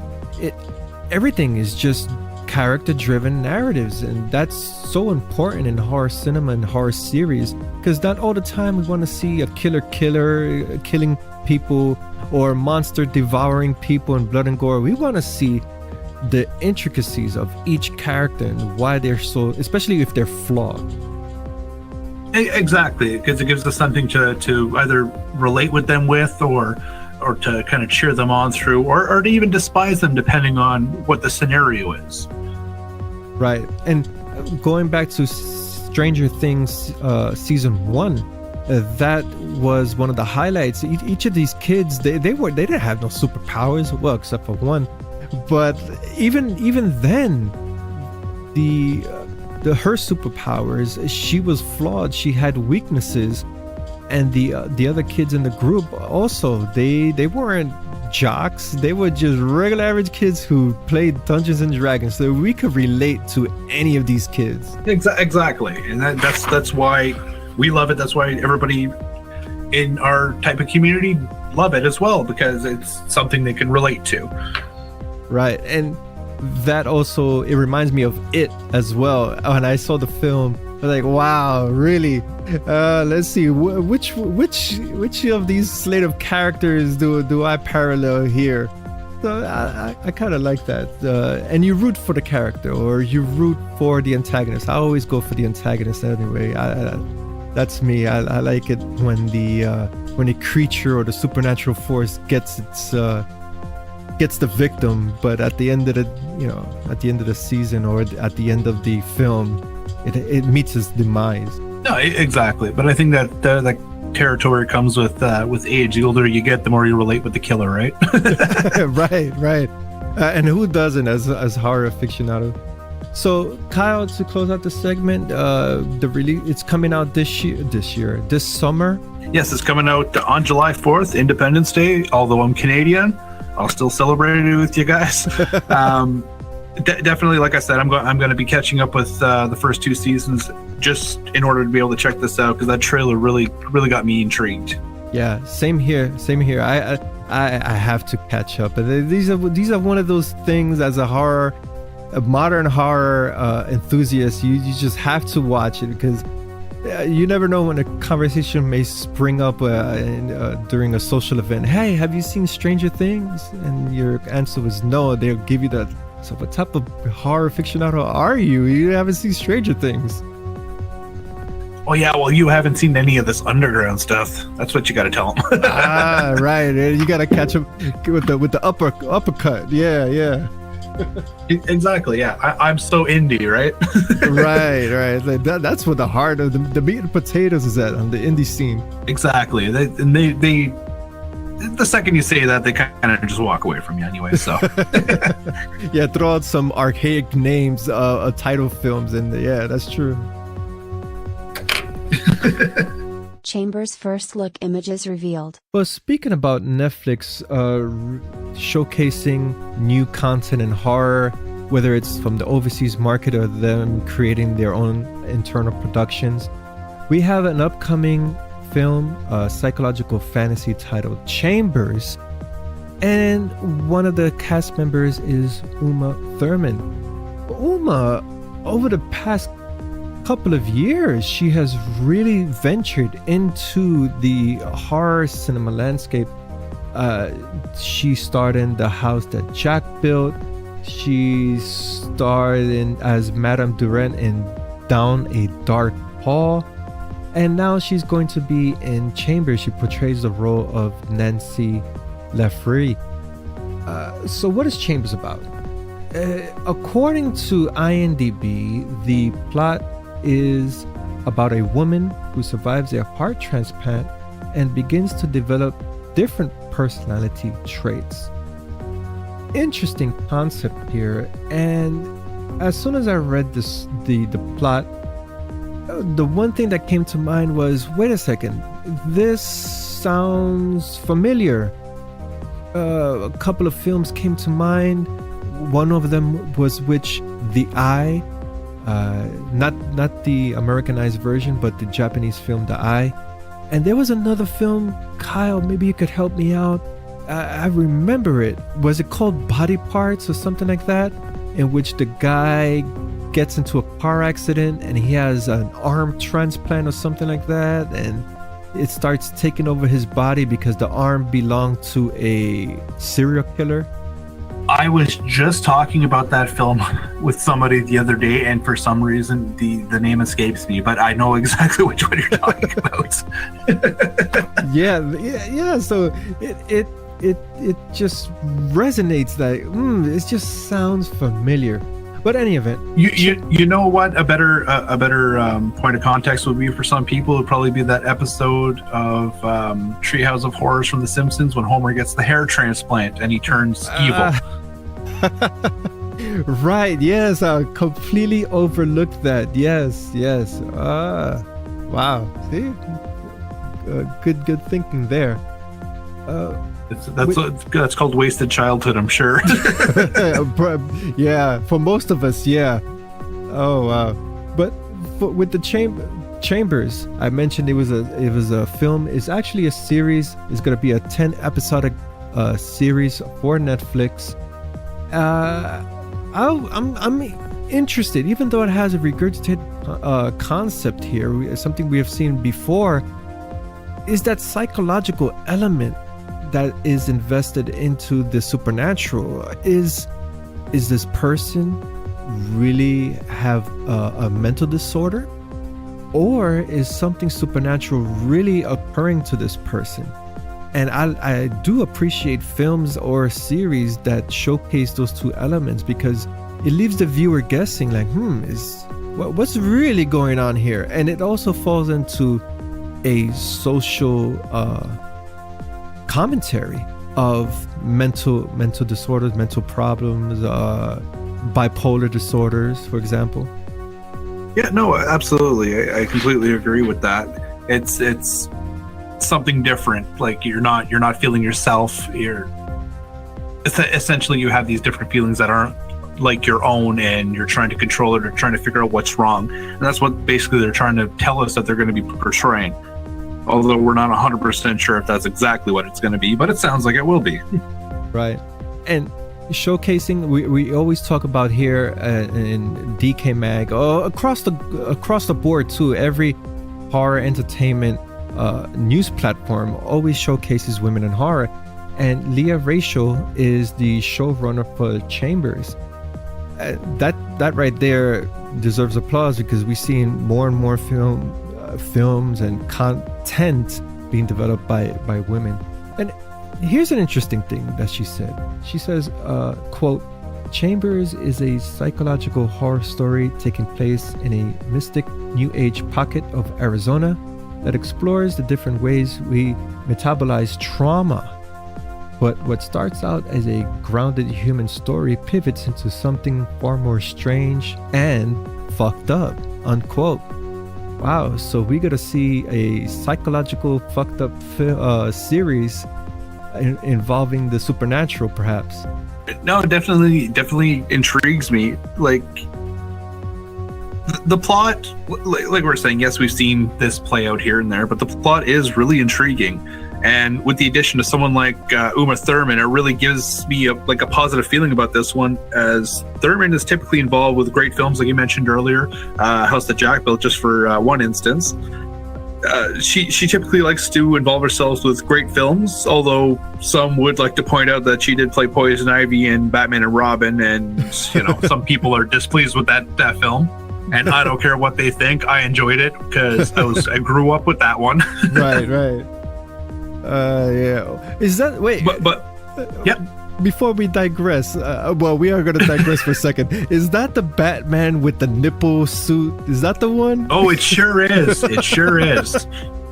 Oh wow, that suit got so much flank for that. It did. That and the cheesy one-liners, thanks to Arnold Schwarzenegger and all that. But yeah, like a lot of people will crap on it. I grew up with that. This is when I think it was Columbia House would send you like movies to your house, movies and CDs. And that one just magically appeared in my mailbox, and I opened it up, never sent it back. My parents were pissed, but I sat there and I watched that damn thing, and I was happier than a pig in shit, if you will. Wow, good side story there. But Kyle, have you seen the slate of images that released promoting this upcoming series, Chambers? Not much can be said with the images. It's not like we could really analyze it like a trailer, but a couple of images in particular. You have this girl, she's screaming in the shower, and the other image of a woman, and behind her you see this, I guess is a reflection or projection of another woman on the wall behind her, which parallels, if you want to really dissect the image, it has to do with dual personality or multiple personal disorder. And that's exactly what I was thinking about it as well. And like you said, those are the only two pictures that actually stand out. The other ones just look like the lead is having a heart attack. She's being treated at the hospital, things of that nature. But the other one, those two specific ones, that like the shower one, looks like she's either screaming or she's got like some sort of massive headache going on while she's in the shower. Right. But the other one definitely is. There's something more to it that clearly they haven't given us an explanation for. It could be like telling us like this is like a two-in-one person thanks to the heart transplant, because she's feeling the feelings that the deceased person would have had. Things of that nature. Or like you said, it could also be for, a mental disease or something like that. Like, the possibilities are endless, really. Yeah, we could just gotta have to wait and see to the trailer drops. I'm looking forward to it.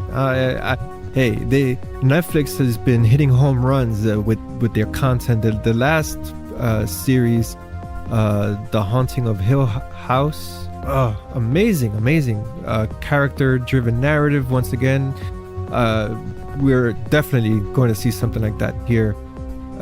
But Kyle, I've read the supernatural element always intrigued me even as a little kid, and I always used to read these books detailing real accounts of people who get transplants, and in some occasions they do feel or they start dreaming certain things about the donor, which is spooky in itself because we still don't know anything about the human body. Yes, we know the internal organs and parts, but what about that spiritual aspect if we get a transplant from someone else who, let's say, has a mental disorder or committed a crime?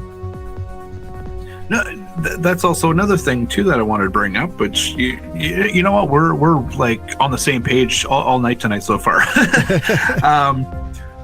It reminded me of something that one of my teachers had told me when I was younger, where I can't remember if it was a heart transplant or a brain transplant, something along those lines. Something was transplanted from a murder victim into a young girl, and she was able to recall or determine where or who had killed the donor body. So like it was pretty crazy. I don't remember the details, but I remember that being told the story. So it definitely reminds me of something of that nature. Right.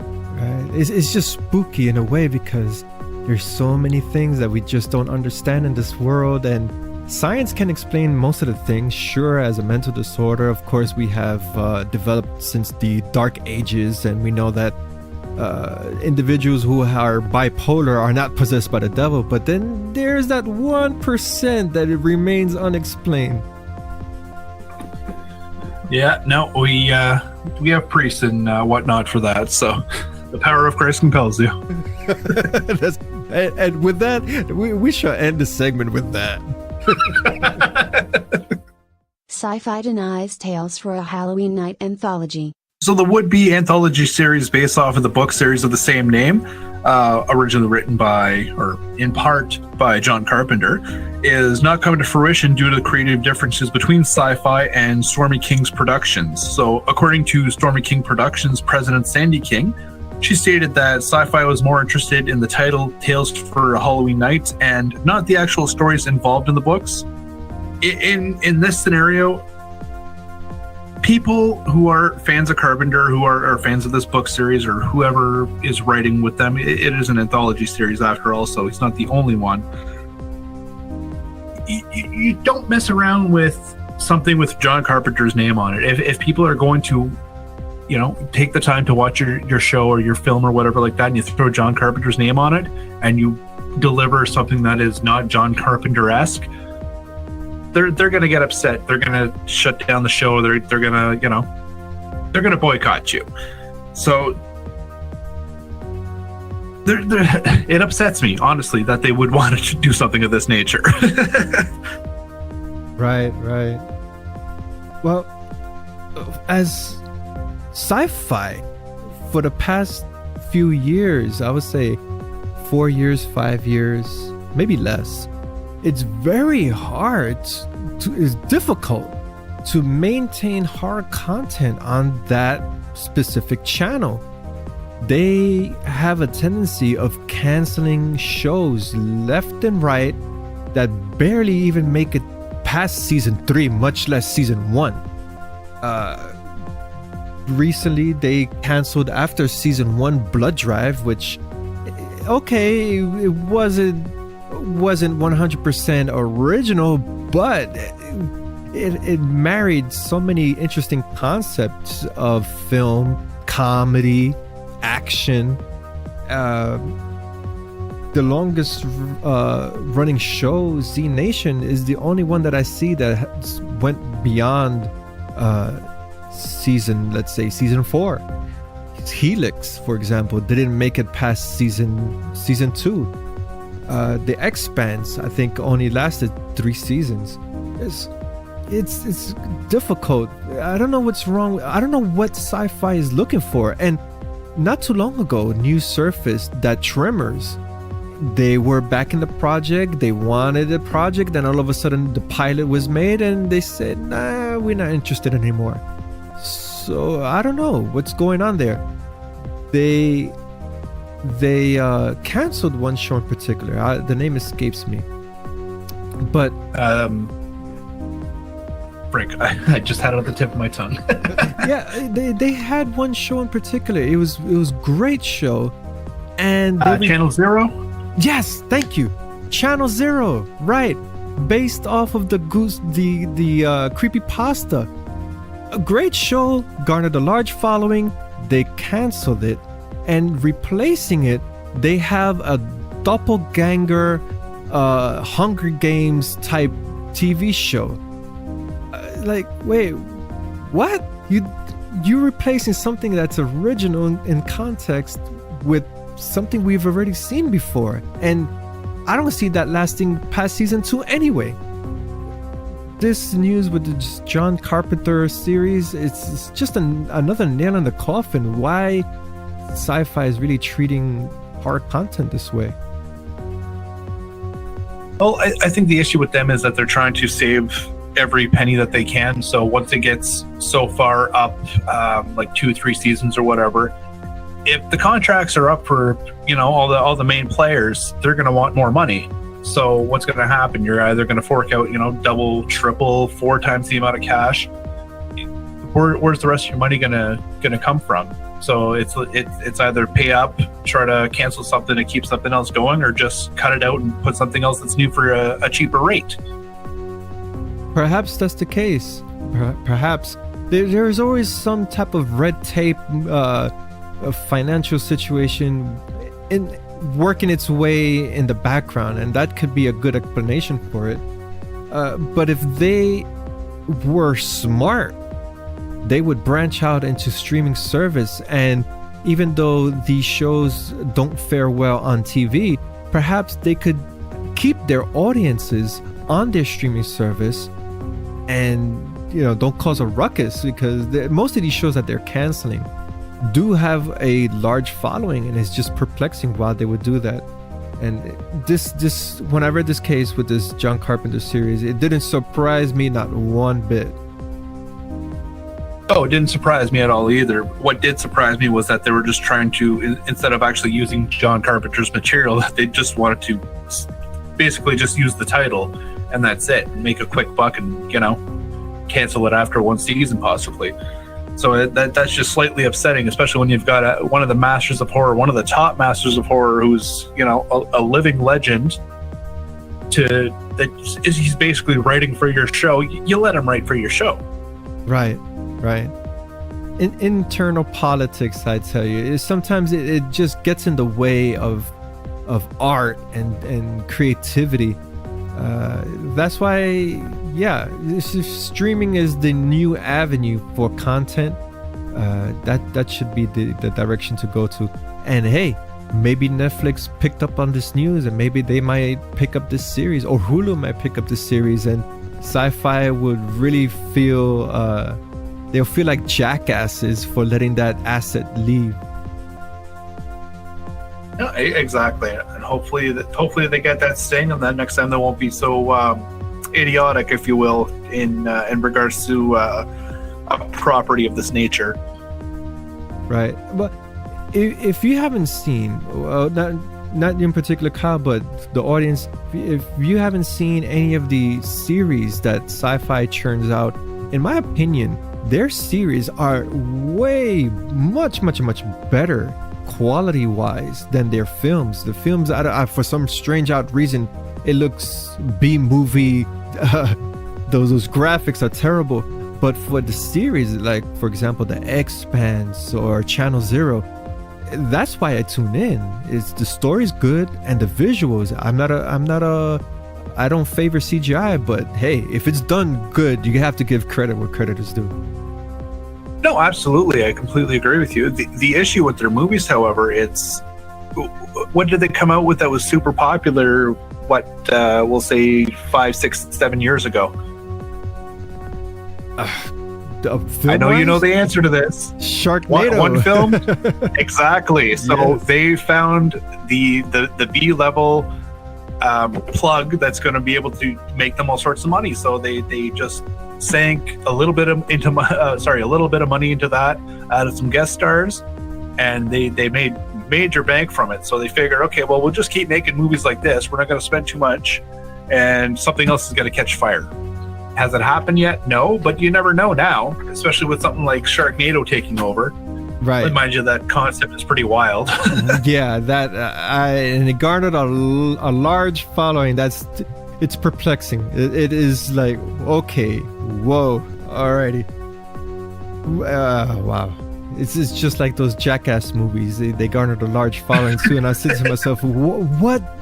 This is not entertainment. But hey, to each his own. Exactly. I completely agree with that.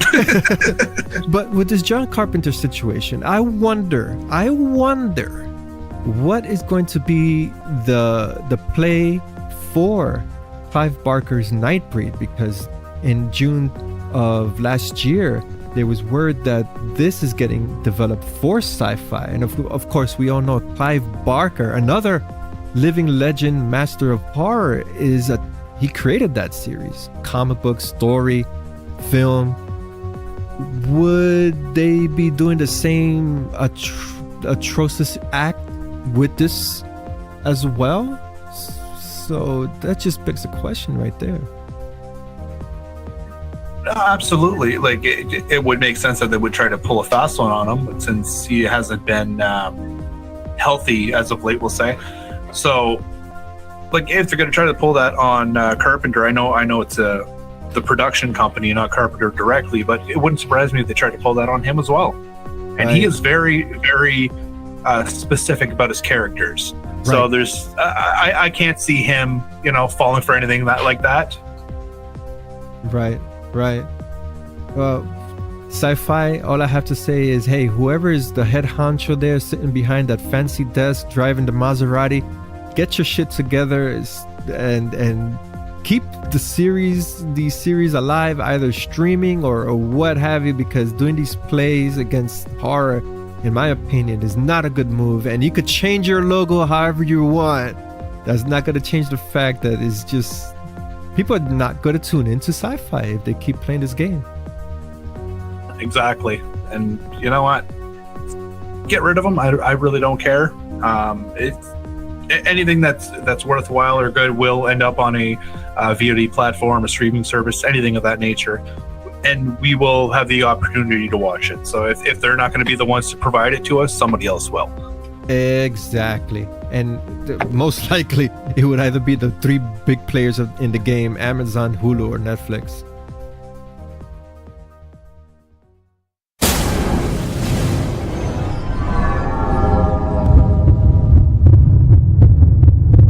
Exclusive interview. C.P. Dunphey, founder of Gehenna and Hinnom Publishing. Once again, thank you, Mr. Dunphey, for your time. Happy Monday, and for this interview opportunity discussing your, not only the crowdfunding campaign that you have that we'll be discussing, but also for launching Hinnom Books, which is an anthology series. And that is one aspect that I do enjoy, is independent ideas, new ideas, fresh ideas popping up. And we see these creativity also morphing onto screen, which is evident in which Syfy did with some of these indie writers that they took for Channel Zero, the short-lived horror series. Yeah, absolutely. And it was really disappointing to see about that TV series being canceled. We actually recently did an article on the news aspect of our website, where it was a 4-part series, the top 100 films that you didn't know were Lovecraftian. And it was films and television shows. And we talked about Channel Zero and just how it was like the better anthology series to kind of delve into the darker genres in recent memory. But yeah, with the magazine publication, it was bi-monthly the first 2 years that we did it, and this year it's going to be quarterly. And cosmic horror and weird fiction are kind of the genres that the publishing house focuses on. And the reason we love these genres so much is just because they're defined by being undefined. They're outside of any normal boundaries or any like typical definitions that you could give any type of story. And we just think that there's not enough coverage, not enough publicity for these types of works, and they're starting to bleed out into mainstream media with films like Annihilation and Hereditary and things like that. So yeah, the big thing with Gehenna and Hinnom books is just finding these authors that are specializing in these fields that are kind of taking off right now and giving them a platform to kind of boost off of. But yeah.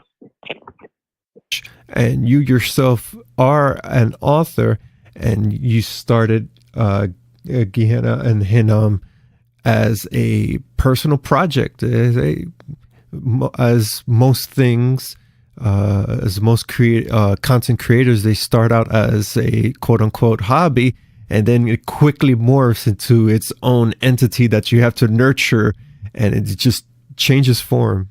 A little bit about that whole growth from there. It was kind of it was odd how it happened. Like I published my novel Planewalker back in, I think it was April of 2016, and I learned a lot about marketing, which is kind of where one of my big specialties has always been. My brother has an MBA, and he's kind of like the wizard behind the curtain, so to speak. And he's helped out a lot, but I've also kind of absorbed a lot of his information. And even 3 years ago, there was still a lot that I knew that I think a lot of other publishers and people in this field don't really know about. And I just kind of had a lot of success with my book Planewalker, and I just started thinking about how I could apply it, to help other people. And so it kind of started off as, originally it was called Gehenna Publishing House, and it just kind of started off as almost like a vanity project.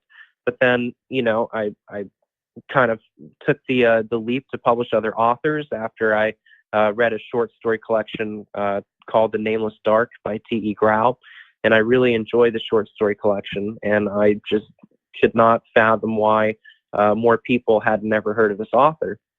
And I just kind of decided that it would be really great to find authors like Grau and to kind of give them a platform and a boost, and bring in this methodology of marketing into the publishing world, because it just seemed to me that typically in the publishing world, it's a lot of, I would probably say, older people that don't really know about marketing and don't know about how to really drive an audience. And I just thought it would be a fresh way to tackle this genre specifically as well.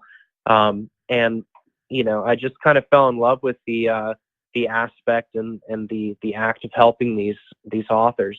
Every single person that we published, which I believe it's over 150 people now, between short stories and poems and everything else. And I treat each and every person as a relationship and a friendship. And I just really enjoy the act of helping them. I enjoy the act of giving them opportunities, and I enjoy most of all finding new readers. It's interesting that you bring up the fact that there in the publishing world there are more older generations, and with this current landscape that we have right now, with social media, of course, being the marketing engine for any content, whether it be film or books, that is one stage that should be addressed, especially for authors. And to really get there's so many platforms out there. I could name a few right now that they could publish their content, written content, and get feedback from their peers in the community, and or probably someone would pitch their idea, and hopefully you'll get it onto the small screen or big screen. Yeah, absolutely. and that's the crazy thing. It's just that, a lot of people that already have these platforms have so many opportunities that are kind of like, already in place for them. And I think that people really underestimate just how difficult it is to build a platform like that. You got guys like Andy Weir, who I chatted a little bit with when I was getting ready to publish Planewalker. He's the gentleman who wrote The Martian, which was made into a film by Ridley Scott. And something that Andy Weir did was that he published The Martian originally online, and it just kind of caught on. He was doing it for fun, and he was doing it for free so other people could read it. And then you have people like I believe it was Stephanie Meyer who did Twilight. If I remember correctly, she had kind of a similar thing that happened with that. And then 50 Shades of Grey was fan fiction. All of these authors who have made it really big like this, and who have such a platform, it didn't just happen overnight. And I think that there's this, there's kind of this old age versus new age ideology in the publishing community. And I really try to argue and battle against that, especially with my own authors. Because the old age is kind of like, they have this theory that if their writing's good, then people will come. And while that is true to an extent, I really don't think that works as well as it did, 30 or 40 years ago, because in the world of print on demand and independent publishing, literally anybody can put something out on Amazon. So it's completely diluted the market. And when you have a market that's flooded with, thousands and millions of books, and you got to kind of go through a slush pile to find anything good, it's going to be the people that know how to market and the people that develop their own platform that are going to find more success. And that's kind of where new age versus old age comes in, because the new age is understanding that in this diluted market, we have to build a platform. And then the old age are the ones that are, kind of against the whole idea of self-publicity. Right. Yeah. Wow. I have like 20,000 questions at this moment. I have to pick one. With what you just said, there is one case, I forget the name of the book. It started out as the author, he was just putting out his content in this very bad-looking website. And the grammar, the sentence structure was very subpar. But the idea that he had behind the content, which was a zombie apocalypse, was great. And it garnered a cult following, popularity, marketed his content. And eventually, I seen the books a couple of years later, edited, of course, by the publishing house in Barnes & Noble. I say, wow, look at this journey. It really fascinated me. And it was inspiring as well, because I said to myself, wow, the grammar was bad, sentence structure was bad, but here you have hardcover book, and it's in Barnes & Noble. Amazing stuff right there. Yeah, I mean, actually bouncing back off of what we were saying earlier, Channel Zero, that whole series is based on creepypasta. Right. It's all based on internet legends. Right. And you got to think about, man, that a lot of these internet legends were probably written in not the best of language online. Exactly. But, there you were with, was it 3 seasons or was it 4? 4 seasons. I hear that one season didn't adapt a storyline to its fullest content. So I'm saying 3 seasons there. Yeah, for sure.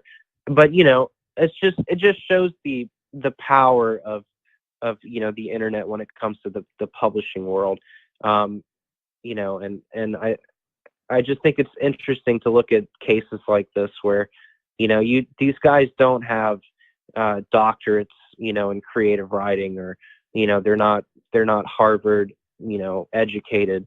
They didn't have to do all this crazy, insane stuff and, journalism and be an editor for a newspaper. They didn't have to do all of this. And this is kind of where the line in the sand is being drawn, and where I personally believe that a lot of publishing houses are not going to, be able to continue on, and they're not going to be able to hold up. It's just because times are changing, and horror especially is taking over. We just had another article that we did on the news site talking about the Super Bowl, and we were just talking about how it's just so interesting, that like every year Super Bowl is kind of like where movie fans, get really excited for every year, because we know that the exclusive trailers are going to come out. We're probably going to see, some Marvel trailers, maybe some DC trailers. But it was interesting that this year, the biggest highlights for me personally, and I know for a lot of our readers, were the horror trailers. I mean, you had, Jordan Peele's Us, and then you also had Jordan Peele's, Twilight Zone hosting. They kind of advertised that. You had Scary Stories to Tell in the Dark. I mean, you had all these different horror trailers, but then also you had, of course, the sci-fi trailers like Captain Marvel and, the Avengers. If you want to consider that sci-fi, I personally do. But, it's just interesting because you're seeing like a changing of the guard, and I think that right now, we're going into a golden age of horror and sci-fi, just like we had in the, 50s for sci-fi. Yeah, that is absolutely correct. And to compose Hinnom books and in addition one of these publications, what are the steps, first of all, to acquire the authors, to sign over the rights? Is there any legal things to have them involved in the book? What does this whole process entail? So there's quite a few steps, but I guess we can just say for like the staple publication for Hinnom magazine, we can kind of go off of that. For Hinnom magazine, the first thing that we do is we hold an open submissions call. We post it to all of the markets, for horror writers and just writers in general. So we go to Dark Markets, Duotrope, the Diabolical Plots, Submissions Grinder, and we get all these different markets to share the submissions call. We get the authors in. We usually receive. I know when we were bi-monthly, it was a little less. I think that we would receive about 200 submissions, every open call, which was 15 days. But so far this time, since we're going quarterly, we're having one submissions call for the year, which is actually closing on the 28th of this month. But so far, I mean, we've had about 300 submissions, since this one opened up. Probably gonna double that by the end of the month. But yeah, so then we have a submissions call. We have to read through all of the submissions, and when it was bi-monthly, we would have to narrow each window down to 5 stories, maybe 4. So you would have to go from around 200 to 4 or 5 stories. And then for this one, since we're going to be doing one submissions call for the entire year, we're probably going to have 500 to 600 submissions, and we're going to have to narrow that down to probably about 20 stories. And then, we send out the letters, acceptances, rejections, all that. We, ask the author if they're interested in having it published with us. We send them over a contract, basically saying that, we're only going to hold the rights for 6 months after the magazine is published, because, it's kind of like a non-exclusive deal. And then after that, they, when it's coming up to publication date, we pay the authors before the magazine is published, and then it comes out. And we do whatever we can to market. We usually interview every author that's involved in each magazine, just to kind of give them, a little boost that they can share with their followers. And we do a lot of marketing for their stories. For collections, it's a little, like a single author short story collection, that's a little bit more complicated, because that's like a several year contract. But yeah, I mean, that's the general gist. It's just the reading, sorting, and then it's going to be acceptances, rejections, editing, publishing. It's kind of the roundabout way. That sounds like a dedication right there is for the literature arts, and I can see how when you started this as a project and now it's morphing into its own entity right now. Perhaps do you foresee expanding the publication for monthly? Branching out into different mediums with the content, with the literature content? Oh yeah, absolutely. We had two anthologies that came out in 2017. The Year's Best Body Horror 2017 anthology was probably our most successful. And then the magazine was bi-monthly for 2 years. And going into this year, the Kickstarter is going to be kind of to give us like basically a leg in the door as far as marketing. And we also, our main thing for the Kickstarter is that we want to become a professional paying market. For any listeners out there who don't really know about, the difference between a professional paying market or a token paying market or anything like that, what defines a professional paying market is that, the authors are being paid an amount that they can live off of. And there are so very few of these markets out there. And it would just be the greatest achievement, for us to ever have, if we could become a professional paying market, because that's been our goal since day one, is to help authors. And that's always been the goal. It will always remain the goal. It'll always stay the same. And, that would be the ultimate way that we could help authors. And, professional paying, by definition, it goes with the guidelines according to the Science Fiction Writers Association. So it's 6 cents per word. Right now we pay 2 cents per word. So once we hit our first stretch goal, we're going to move up to 3 cents.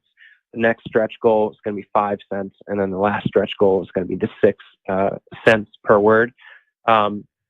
So, that's going to be like the main focus of the Kickstarter. That's why we want to hit that 10 grand mark.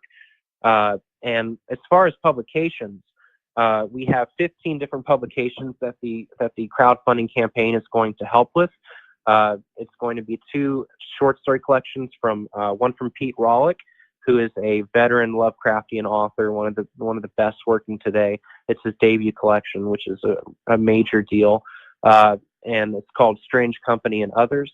And then we have S.L. Edwards, who's kind of a up and coming rising voice in the dark literature world. And this will be also his debut collection, and it's called Whiskey and Other Unusual Ghosts. We also have 6 novelettes in a Tales from Gehenna series. And the way that that's going to work is that every month that the magazine is not released, we're going to have one of these novelettes come out. And they're going to be a single longer story in a book format that you can get in print or ebook. And they're all going to be different themes, different authors. And then we also have 3 different chapbooks that are going to be kind of like mini anthologies. There's going to be the Nightscapes one, which is going to be stories about nightmares and night terrors and things like that. Have You Ever Seen a Portal is interdimensional horrors.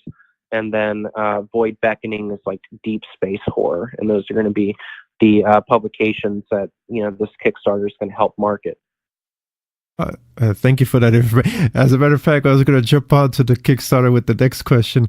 But for the Kickstarter campaign, is this something that you would see for the short term, the funds that you have accrued once successful? Is this short term? Do you plan on branching out? Let's say Patreon is another platform that you could have consistent members, patrons contributing on a monthly basis to fund whatever projects that you have in development? Yeah, no, we actually do have a Patreon. It's at patreon.com/Gehenna books. We plan on marketing it a bit more once the Kickstarter is over. Right now, it's kind of, the main thing is just that whatever the Patreon can offer, you can get at the Kickstarter right now. So we're gonna wait until the Kickstarter is kind of like over and these new publications start coming out, and that's when we're gonna come back with and start marketing the Patreon more and being like, well, if you didn't contribute to the Kickstarter, then check this out and check that out. But yeah, no, Patreon's definitely a platform that we're hoping to expand a lot more on. And one of the other things I'm really hoping to do with the Kickstarter is to hire another editor. We have a assistant editor, and then I'm basically the editor in chief. But the way that it's expanding, we're definitely going to need more people on board. And once we have that, it'll be a lot easier to focus on all these different outlets. It's just a lot for 2 or 3 people to muster. Yeah, that is so true, especially when you think that you're starting something out of a hobby and it just morphs into something different. With that said, did you expect this project to grow exponentially as it has over the past few years? Not at all. That was the funniest thing, was that I kind of went into it and was like, all right, I'm gonna do this for a year, and if I'm not making a profit by the end of the first year, then I'm done. And end of the first year comes around, and I'm like, man, I'm making a little bit of money, but I really like it. I really enjoy doing this. I enjoy the relationships. I enjoy the friendships I've made. I enjoy the community, and it was the funniest thing too, because I saw all of these warning signs everywhere, because for people unfamiliar with the business, it is a widespread epidemic in the publishing community that small presses kind of collapse. And the reason why is because of expansion. These companies grow exponentially because you have so many, budding authors out there, and usually small presses are started by 1 to 3 people, usually in that lower margin, and it just becomes too much. And I can definitely say that, with Gehenna and Hinnom, it just kind of blew up overnight. And I mean, we went from the first submissions call we ever had was for the magazine, and I think that we had 25 submissions. And by the 4th magazine, we were up to 150. And then, by the time we got to the 9th magazine, it was around 200 to 300. And, now we're having a call for the year, and, we're probably going to have 500 to 600 submissions.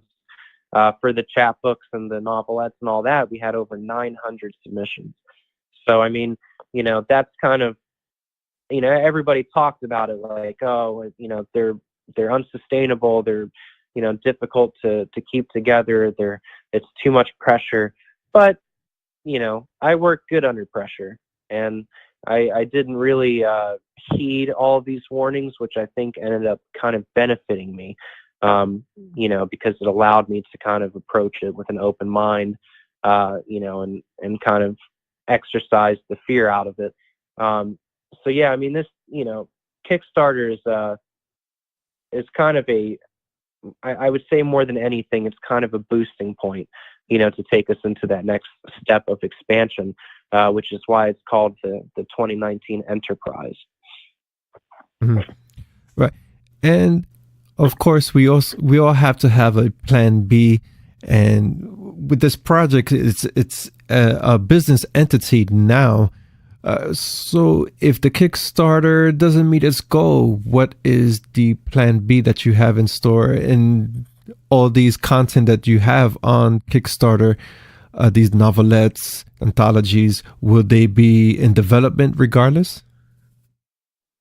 Yeah, we actually met our goal in the first 5 days. So right now it's just stretch goals. So if we don't hit our stretch goals, which our initial goal was $3,000, we're at it's slowed down considerably, but we're at 3,366 right now. And basically, if we don't hit our stretch goals, we won't be able to pay professional rates. That's the main thing that's going to prevent us from doing it. And we might have a few setbacks as far as like when these releases will come out. But they're all going to come out regardless, and I definitely think they're all going to come out in 2019. I'll just go through the stretch goals just real fast. Sure. But the first one is for $5,000. And if we get to $5,000, we'll announce 3 new collections from single authors, and then the pay rate will go up to 3 cents per word. Stretch goal number 2 is 7,500. We'll have an open call for novels. We'll release 2 more magazines, so it'll be back to the bi-monthly standard. All backers of $50 or more will receive all previous 9 ebook issues of Hinnom magazine, and then all backers of $150 or more will receive their choice of either our body horror anthology or our transhuman anthology in print and ebook.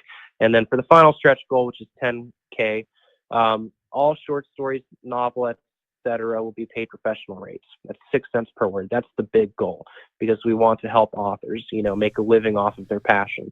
We'll have an open call for the year's best cosmic horror 2019 anthology, which is something that we've been wanting to do for a while. And then we'll also have an open call for short story collections.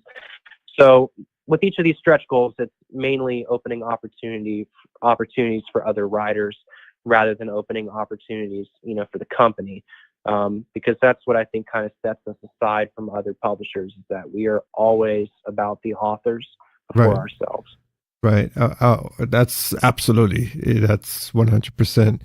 That's the way it should have been from the beginning. But of course, money talks in most cases. But it seems like you've really done your homework when you created Gehenna and Hinnom books. For someone who is just starting out at a company, or for independent authors jumping onto Amazon, are there some things that they should be considering? Yes, they have a great idea or just something that you have just launched right now, but are there any other complexities, legal complexities that they have to adhere to? I think that the biggest thing that I would tell anybody getting into this kind of business is just to always have an open mind, and that kind of goes into perseverance as well. I think that most people, that don't succeed in anything that they are passionate about is because they give up. And I think that when adversity is hitting its hardest, and when things seem the worst, and when everything is just crashing and burning, that it's in those moments that you need to be the strongest. And if you actually persevere through that, then you're going to probably find that at the end of it that things are better than they ever were.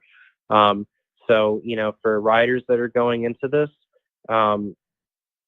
expect bad reviews, expect rejections, expect to have writer's block, expect to have a million different things go on that prevent you from writing. And for people that are going into the business side with publishing, expect not to make a profit in the first year, expect to get overwhelmed, expect to want to give up. And if you accept that these kind of things are going to happen, and if you accept that these struggles are going to be a part of it, then it'll just make it that much easier to overcome it. You have touched on very interesting points there. I have a peer, fellow colleague who is also an independent horror author. And most times he posts on social media how he feels down because the sales of his books are not doing good. and he's living off a pension, and he's trying to rely on a source of income based off his writing. And it's a tough gig, especially as any content creator out there, to really market yourself, promote yourself. And as you had mentioned, the first year, or probably even perhaps the second year, there's no profit, but it's just to keep at the dream and not give up. And once you give up, then it's pretty much self-defeat in that instance. Absolutely. Yeah, no, it is a very hard market for writers, especially. And I've touched on this before, and I think it's up to the publishers to fix this. I think that it's going to be, especially moving forward, where writing is becoming more and more of a market that pretty much anybody can dabble in. I think that it's going to be down to the publishers and to the companies to make this something that people can make a living off of. And whether they have to do that through crowdfunding or Patreon or, whatever method they have to do, it's up to us. And it's not fair to the authors, and to the people that are passionate about this. It's not fair to them if they're getting gypped, and it's just like a moralistically, sad thing that happens where publishers offer exposure. They don't offer payment. They say, oh, well, you'll get a credit out of this and and then they, bring in money, and that needs to stop. It needs to end, because it's taking advantage of authors that are hungry. It's taking advantage of writers that don't know better. And I think that you're going to see in the next few years a revolution where a lot of these indie presses are going to take over. And I think it's going to be our focus on authors and not profit. That's going to honestly be, what changes the framework of the industry. Right. And it's already happening in the film sector with indie films, especially horror films.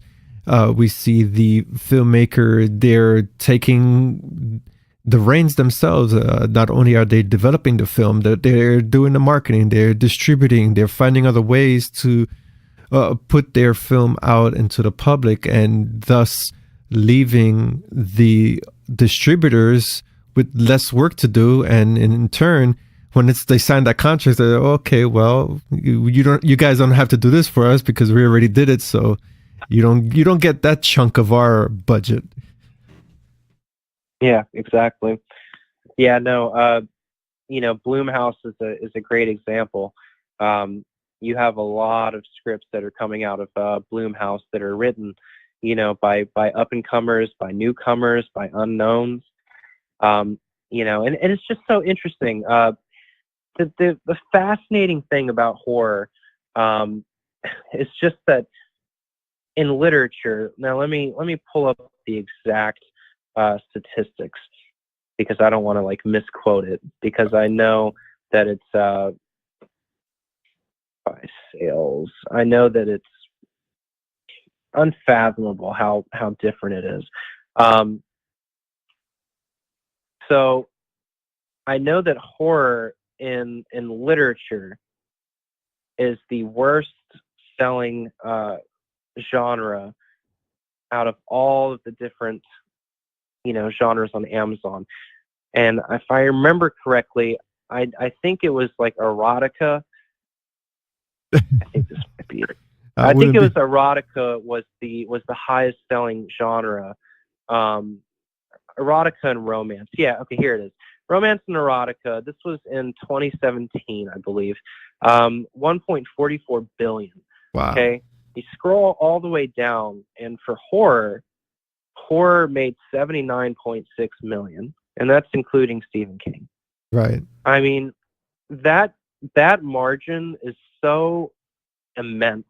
1.44 billion to 79.6 million. I mean, that's just completely absurd. Right. But the insane thing is that in film, you have the complete opposite. Right. You know, the most profitable film of all time was Paranormal Activity.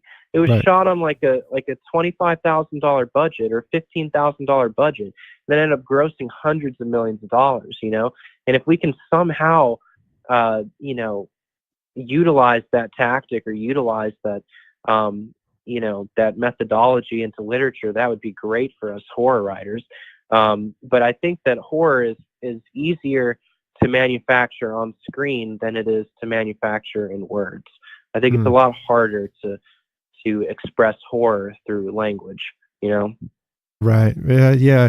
It's a different medium in itself, but it all begins, in my opinion, with literature. Because I remember going into the library as a young kid and picking up Scary Stories to Tell in the Dark, Volume 1, 2. I think there was a third one, I believe. I don't recall. But yeah, come on. That's where it all begins for young adults. And sure, times have changed now, and we could hop on Netflix and watch a scary movie, but it doesn't substitute literature in itself. When you're reading the content and you playing these scenes in your head, that's more terrifying in my personal opinion. Oh yeah, absolutely. Yeah, no, there's definitely a certain, you know, atmosphere when you read, you know, like a Stephen King novel for the first time or something like that.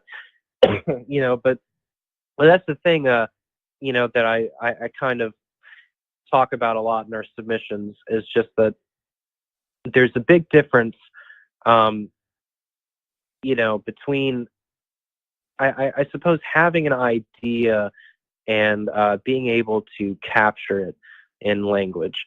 You know, the whole show don't tell thing, and you know, all these different literary tropes that you hear, you know, that you kind of would stereotype to a college professor or something like that.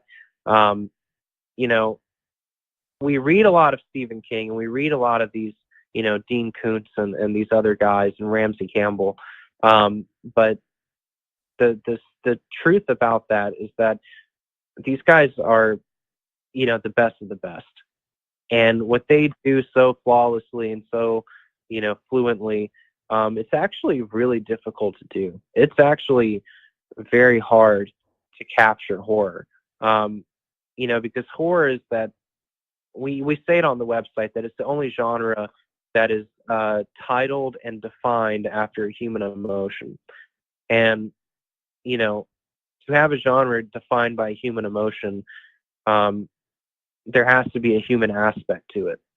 And, you know, when it comes to horror, you don't want to leave it all to imagination, but you also don't want to be too descriptive, you know, and you don't want to show everything that's supposed to be scary, but you also want to show some of it, you know, and there's this really insane balance that you kind of have to capture to really make a story horrifying and to make it scary and to make it kind of stick in your brain.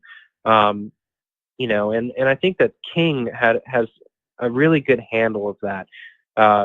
You know, like in The Shining or in It, you know, in a lot of his novels, I think the scariest parts of King's work are usually the most subtle, and, you know, just the really disturbing sides of his works that just kind of, you know, present themselves as if they're natural. And I think that that's kind of where that defining line comes in horror, you know, is that the extreme stuff is kind of, it's shock value, but it doesn't stick with you, you know, as much as say when Danny Torrance, you know, first sees the woman in the bathtub, or, you know, all these iconic scenes where it was just kind of like, it's right there in front of you and you can't look away, you know, even though you want to. And I think that's kind of what makes horror very different, you know. Right. That's a very interesting point indeed. With the website, you also provide news content. Is there any future developments aside from the written form? You would be branching out video form, audio form in the near future? Well, yeah, we're actually thinking about doing we're possibly thinking about starting our own podcast. We're gonna have to see, what kind of panel we can get. But I really like the, obviously what you guys do. I think would be, kind of close to what I would imagine. I love the idea of having, not just like literary voices, but voices of film and voices of everything. I think that would be really interesting. But we also were on the Lovecraft Easing podcast. I think it was last Sunday, Super Bowl Sunday, and I've always really enjoyed the way that theirs is set up too. It's just a bunch of guys that are just talking about whatever, and I love that relaxed atmosphere of it. And I think that we're probably going to branch out and try and do a podcast soon. But I got to think of something that's going to make it really stand apart. I like the YouTube channel Hot Wings, where they get the celebrities on there and they eat the hot wings and it gets hotter and hotter and they talk about their careers and everything. And I would like to get something kind of, I don't know, situational like that. And I don't really know how. I don't know like where we're going to go with it or anything. It's kind of an idea that's in formation. But I would say keep your eyes on the horizon and just expect something a little unorthodox on the way. Great. That's something to look forward to. And it's great. And it also boggles my mind at the same time that as an audience, we are going back to mediums of yesteryear. Podcasts now are more popular than they have ever been. And it goes back to the radio pre-television era where we had radio dramas that were so popular. And we're going back to that time. We're adapting those methods now, even though everyone has a flat screen TV in their house. It just seems podcasting, radio dramas is more, as you had mentioned, more relaxed, more one-on-one, the content creator connecting with the audience on that type of level. And just like literature, a lot of indie podcasters are really taking off with their content. Yeah, and I think there's a psychological value to it, because it, the more that, it's kind of like what Elon Musk, said that we're already cyborgs, with cell phones and everything else. I mean, they are extensions of our person, and I think that there's a psychological aspect to why podcasts are becoming popular. You got to think that we live in the information age. We live in a technological age where every year the previous stuff is just completely obsolete. And I think that as we grow, more attached and more involved with this technology, that there's just something about podcasts that's almost retro. It's a way that we can use the technology, that's become an extension of our person, but we can use it in a way that's natural, that just like a normal conversation. And I think that normal conversation is something that unfortunately, a lot of people just don't have anymore.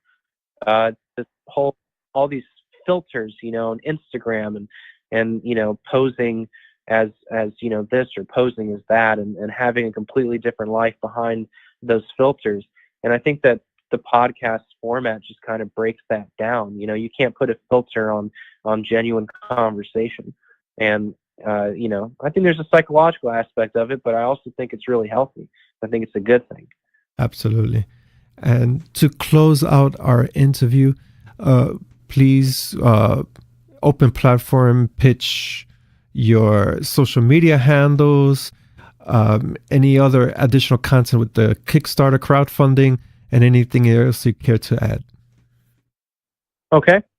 We actually have the website is probably the easiest way to get there is just GehennaBooks.com, GEHENNA books.com. The Patreon account is patreon.com/GehennaBooks, GEHENNA books. For Facebook, it's going to be facebook.com/Gehenna and A-N-D Hinnom, Hinnom books. Then Twitter is going to be at Gehenna Books as well. I originally had, I just did a lot of marketing on my own Instagram for the publishing house, but we actually just opened an Instagram account for the publishing company specifically, and that one is also Gehenna Books. Yeah, and the Kickstarter is going to be live until March 3rd, and whatever help we can get on this, we'd really appreciate it. I don't want you guys to think about me or think about the company or anything like that when if you consider backing the project. I just want you to think about the authors who are trying to make a living off of this, and about the the ways that we can change their lives if these stories really take off. If these collections take off, if we have a call for novels like we will, if we get to our stretch goals, and I just want you to think about the authors who have a very difficult time making a living off of what they love. But that should be it, and I really appreciate you having me on here. Oh, absolutely. Thank you for that information, and thank you for the conversation. All right. Thank you, Ken.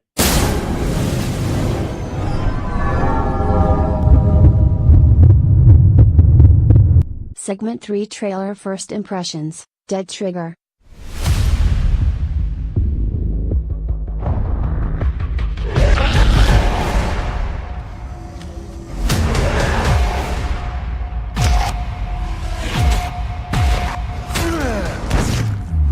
It is our job to kill the dad. Ground Zero was the first place the virus appeared. Ground Zero holds many secrets that could lead to a cure. Kicking off our third and final segment for this podcast, Trailer First Impressions, is the film Dead Trigger. This is directed by Mike Cuff and Scott Windhauser. It is written by Heinz Trischnitzer. Also, Mike Cuff serves as writer, and a rewrite by Scott Windhauser. It is based on the video game, which is surprising to me. I had never heard of the video game, Mad Finger Games. So what is Dead Trigger about? Well, the synopsis reads as follows. A mysterious virus has killed billions and turned many others into bloodthirsty zombies. Unable to stop the virus, the government develops a video game, Dead Trigger, that mirrors the terrifying events that curse the world. The cast includes Autumn Ressner, Romeo Miller, Ajaya Washington, and of course, Hollywood action star badass Dolph Lundgren. Wow. This trailer, this film marries two of my favorite concepts. Zombies. I love zombie films. That's one of my favorite genres. And military films. I do enjoy Splinter Cell and Strike Back and anything Tom Clancy, Splinter Cell. So marrying these two concepts, it really put a smile to my face. Never heard of the video game Dead Trigger, but hey, I'll definitely hop on YouTube and see if I can refresh my memory. I may have played it, I just don't recall. What are your initial thoughts about this trailer, Kyle? Well, in my opinion, it kind of looked like the type of thing that we see on a semi-regular basis with The Walking Dead, only the exception is that the characters in Dead Trigger aren't trying to survive. They're actually going to try to find a either cure or a way to stop the undead from coming up. I have to say though, I love the graphics or the practical effects. The cinematography was actually really well done as well. It's something I'm definitely interested in seeing, and like you said, Dolph Lundgren, you really can't complain about that. Like he's since Creed 2 came out, he's been kind of like more and more in the media. So this is probably the push that he needs to get back up there and be like an A-level star once again. Yes, and he, much as Uma Thurman have delved into the horror landscape, so has Dolph Lundgren. According to IMDb, most of his films have been in the horror genre, and one film that we had covered and we had interviewed the Dolph Lundgren for, it was a surprise hit in my book. I thought it was going to be kind of campy, but it turned out to be pretty good. So yeah, it's good to see A-list actor branching out into horror. Usually it's the other way around, that actors are branching from horror to becoming an A-list, and now we've seen the reversal. And the film that I was referring to is Don't Kill It, that released in 2016. Pretty good. Interesting concept there. All right, so let me just back you up for a quick second here. Did you say that you interviewed Ivan Drago himself? Yes, Dolph Lundgren for his film Don't Kill It. Yeah, that was one of our best interviews there, because pretty cool dude. He answers the phone like if he knew you from way back in his childhood. Hey bro, what's up, how you doing, stuff like that. Like, whoa, okay. Well, in that scenario, then, if we get the opportunity, dibs on the next interview with him.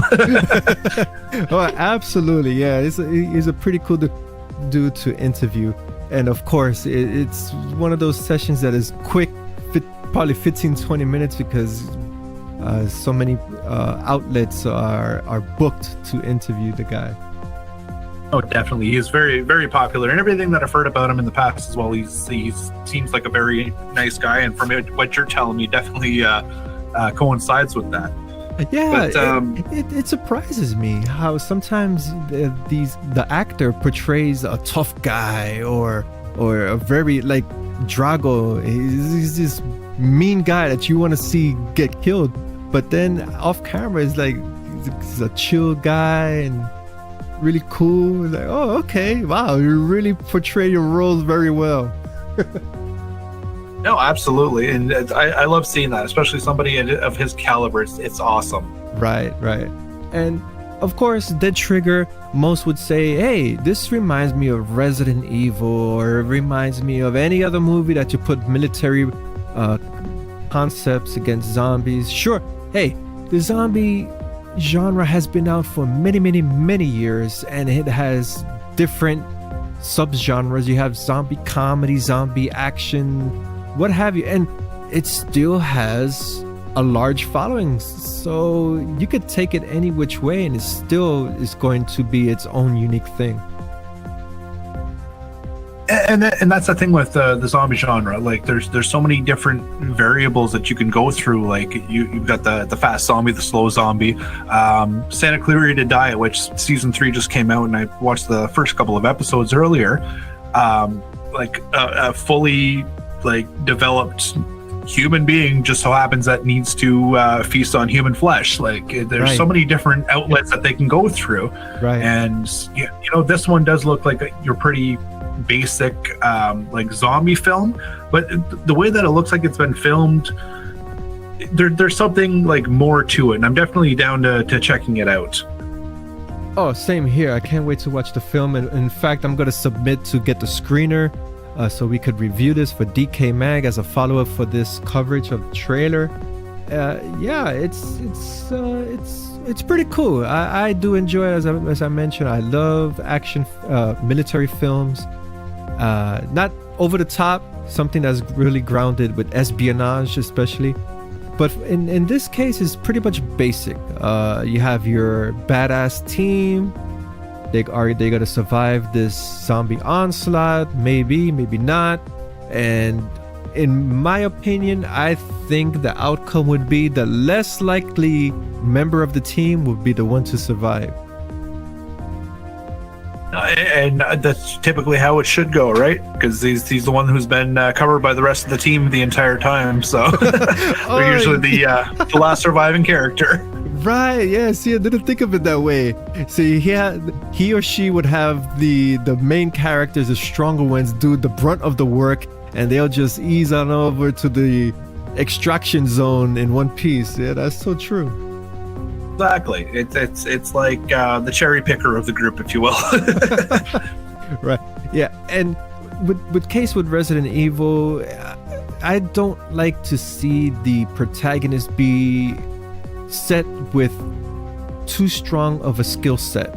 I like to see a protagonist that is weak in one area, or hurt or handicapped in some way that the audience would say, will this person survive?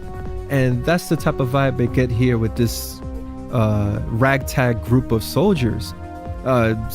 In my opinion, some of them didn't even know how to shoot a weapon, much less survive. So it just seeing that curiosity, who is going to survive from this group? Well, especially too, because while I was watching it, they're stating that they're getting dropped off at ground zero to try to find a cure, and my thinking is like, well, why wouldn't you try to just clear a path to try to make it there? Like, but you're watching it and you're just like, oh, well, they're going to get dropped right down into this ground zero, as they called it, and they're just going to be completely surrounded. Like, everything that's spread out from there will be coming back their way. There's no way they're going to make it out of there. Right.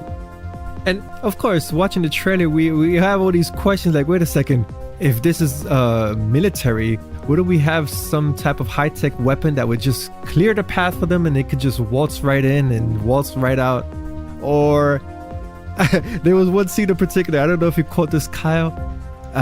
They said don't shoot your weapons because it will wake up the undead residents of the city, but yet their weapons don't have suppressors on them. So like, wait a second, so you defeated the purpose of remaining silent in this mission. Yeah, no, I definitely picked up on that.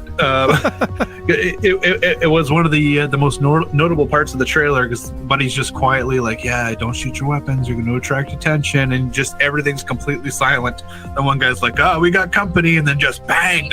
Right. Yeah. You just dug yourselves a hole, guys. yeah, like, hello, put some suppressors on those muzzles. I guess they didn't think that one through, did they? Apparently not, but hey, whatever works. Right. Hey, I'm digging the scenery. There was some B-movie acting. Sure, yeah, there's a little. The cinematography looks good. The zombies look good. The makeup, practical effects wise, and the poster, even though it looks generic, I think it looks badass. No, this is definitely a must-watch for me. Just everything, even if like portions of it shout out B film, I don't care. There's so many good B films out there nowadays that like it's hard to judge something before you actually see it. And with a trailer that's that good, you definitely want to give this one a chance. Absolutely, yes. Room for rent.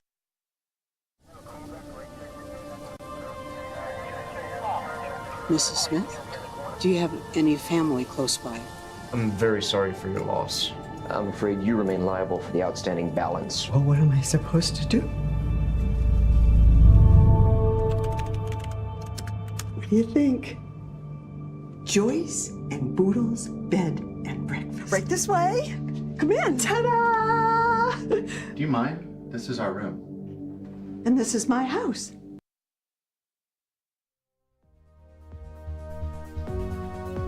A Room for Rent follows the story of a lonely widow named Joyce who rents out a room in her house in order to pay off some debts, as portrayed in the trailer, and she ends up becoming obsessed with one of her guests.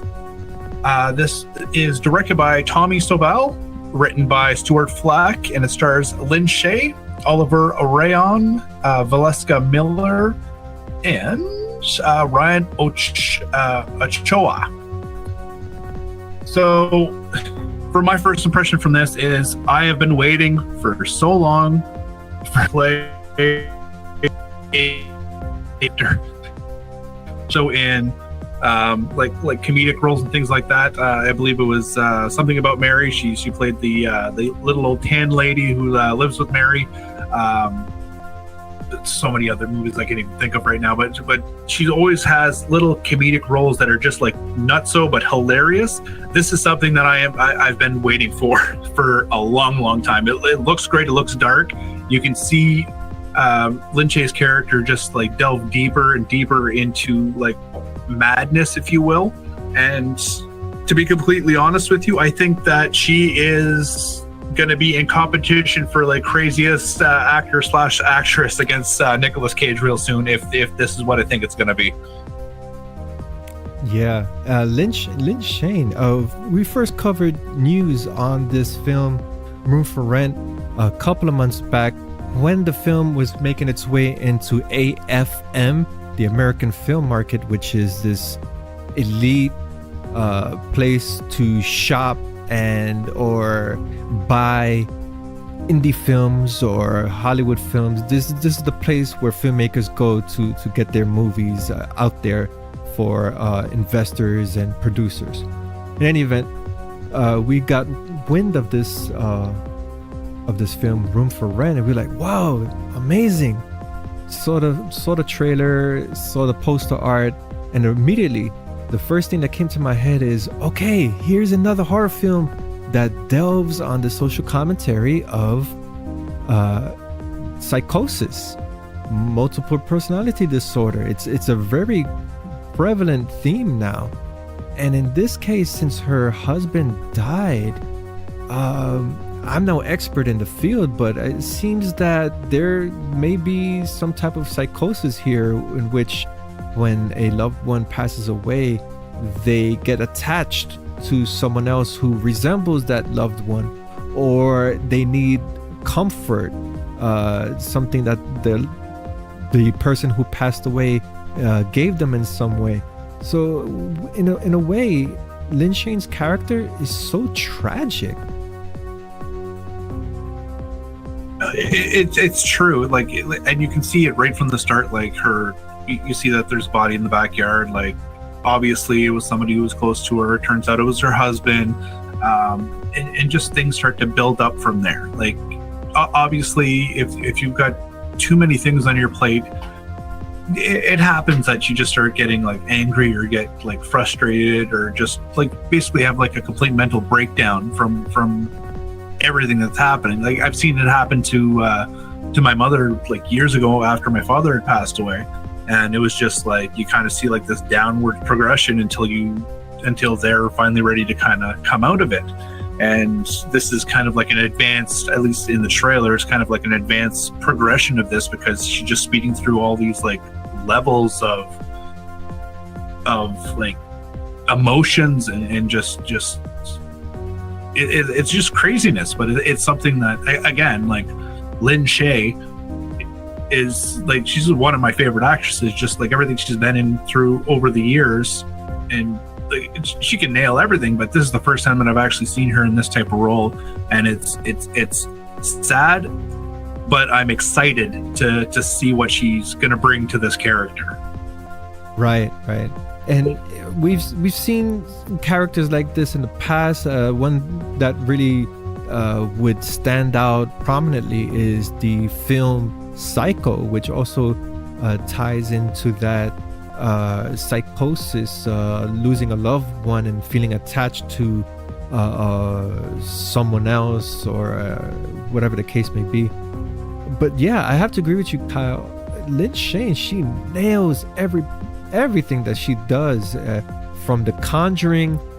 From my wife, she reminded me she was in Boat Trip, and I was like, oh yeah, that's true. That was so comedic. She was the coach for this for the team of bikini sunbathers, some crazy nonsense like that. Oh like, my God, I forgot about that. Yeah. You're right.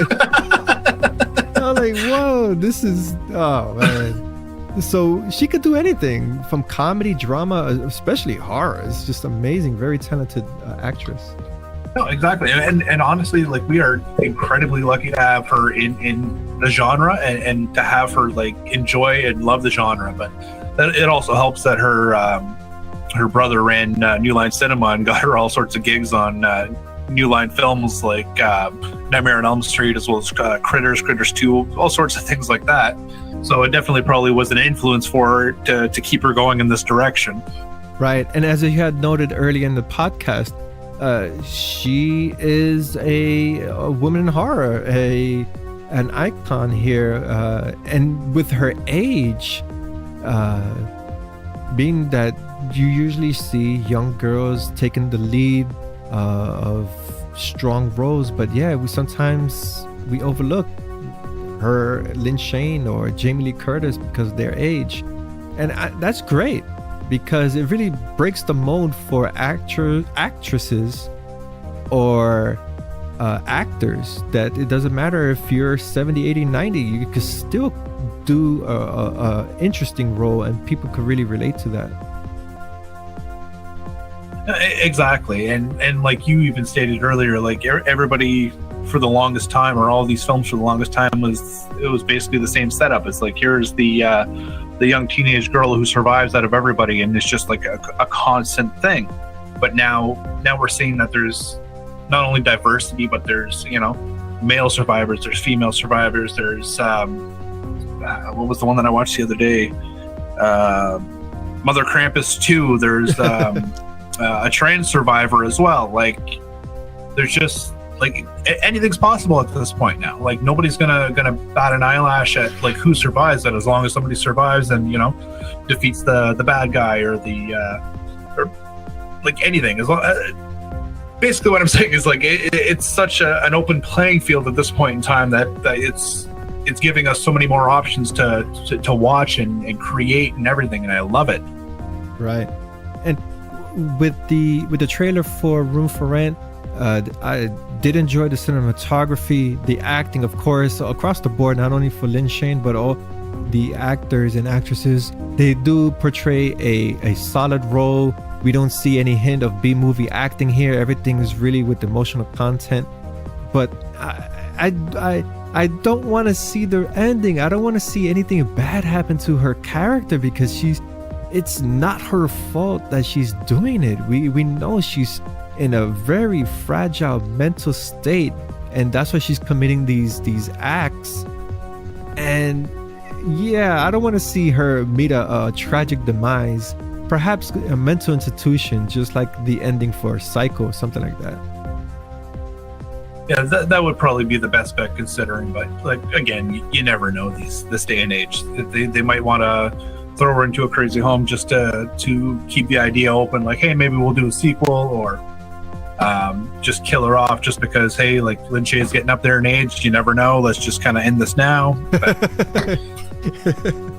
Yeah, no, I would not like to see that part, no, because it's way too sensitive. We could relate to this character so many different levels that just with the example that you had mentioned, Kyle. So it really parallels real life scenarios, and that's what I like about horror films that are being released out now.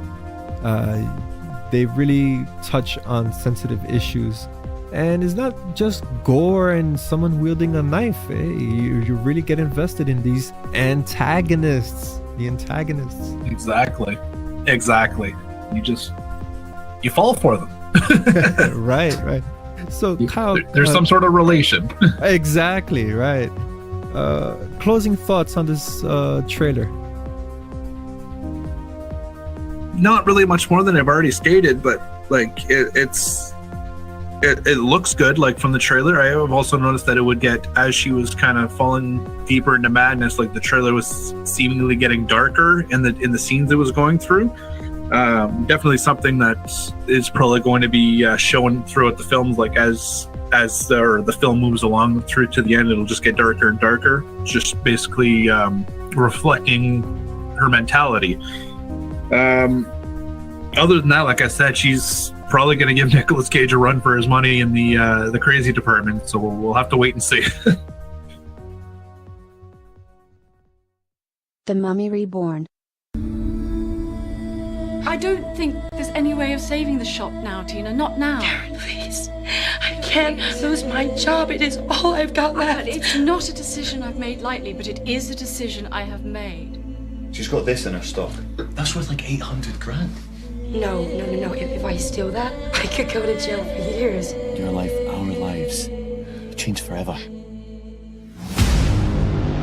You ready? I was born ready! Let's get moving! When a group of teens in financial ruin decide to rob the local antique store, they discover an old wooden tomb containing a mummy's corpse and an ancient amulet. But what they don't realize is that this tomb is cursed, and when the amulet is separated from its master, he will do anything to get it back. Or our burglars must save the day and return the mummy to its tomb before it's too late to save the world. Now, if that sounded incredibly cheesy, well, welcome to the Mummy Reborn. It's directed by Dan Allen, who also co-wrote it with Scott Jeffrey, and the film stars Tara McGowan, Rita Siddiqui, Becca Hirani, and Tiffany Ellen Robinson. Now, this plot summary kind of reminds me of the Leprechaun films, something to do with his needing to get back his golds, or, something bad will happen. But I'm a big fan of the original Universal Monsters. The movements portrayed by the mummy just don't feel right to me in this trailer. Like, you're a fragile and weak corpse. You should be like a little stiffer in your movements, maybe a little slower as well. I do like the throwback look that they gave him, like kind of like the classic mummy look, but with a bit of a twist to its facial region, kind of to give it a creepier look. But what really bothers me here is the mention of teens being in financial ruin. I don't understand how a teen gets into that much debt so early on in life. So hopefully there's a logical reasoning for this, or like somebody has a substance abuse problem, or maybe a book is coming after them or something. I'm not exactly sure, but like this is the main thing that needs explaining to me. Yeah, for the practical effects for the mummy, it looks like a cheap mask that you would get at a Halloween store. There was no facial movement.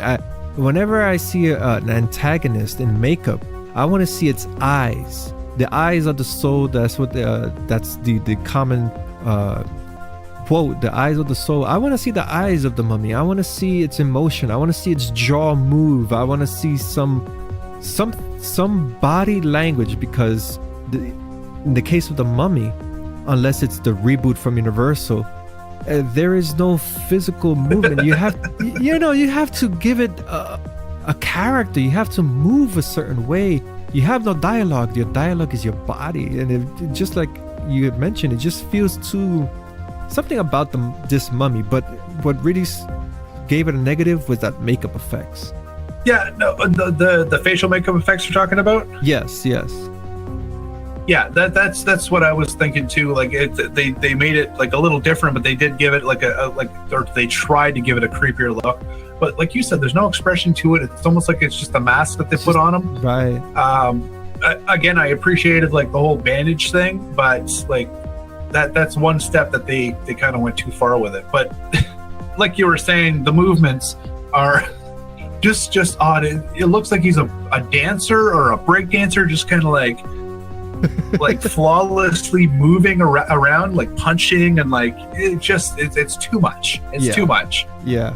And the only this is the latest film from Proposition Films. We've covered a slate of films from this production company, and 8 times out of 10, the actress involved in every single film is Becca Hirani.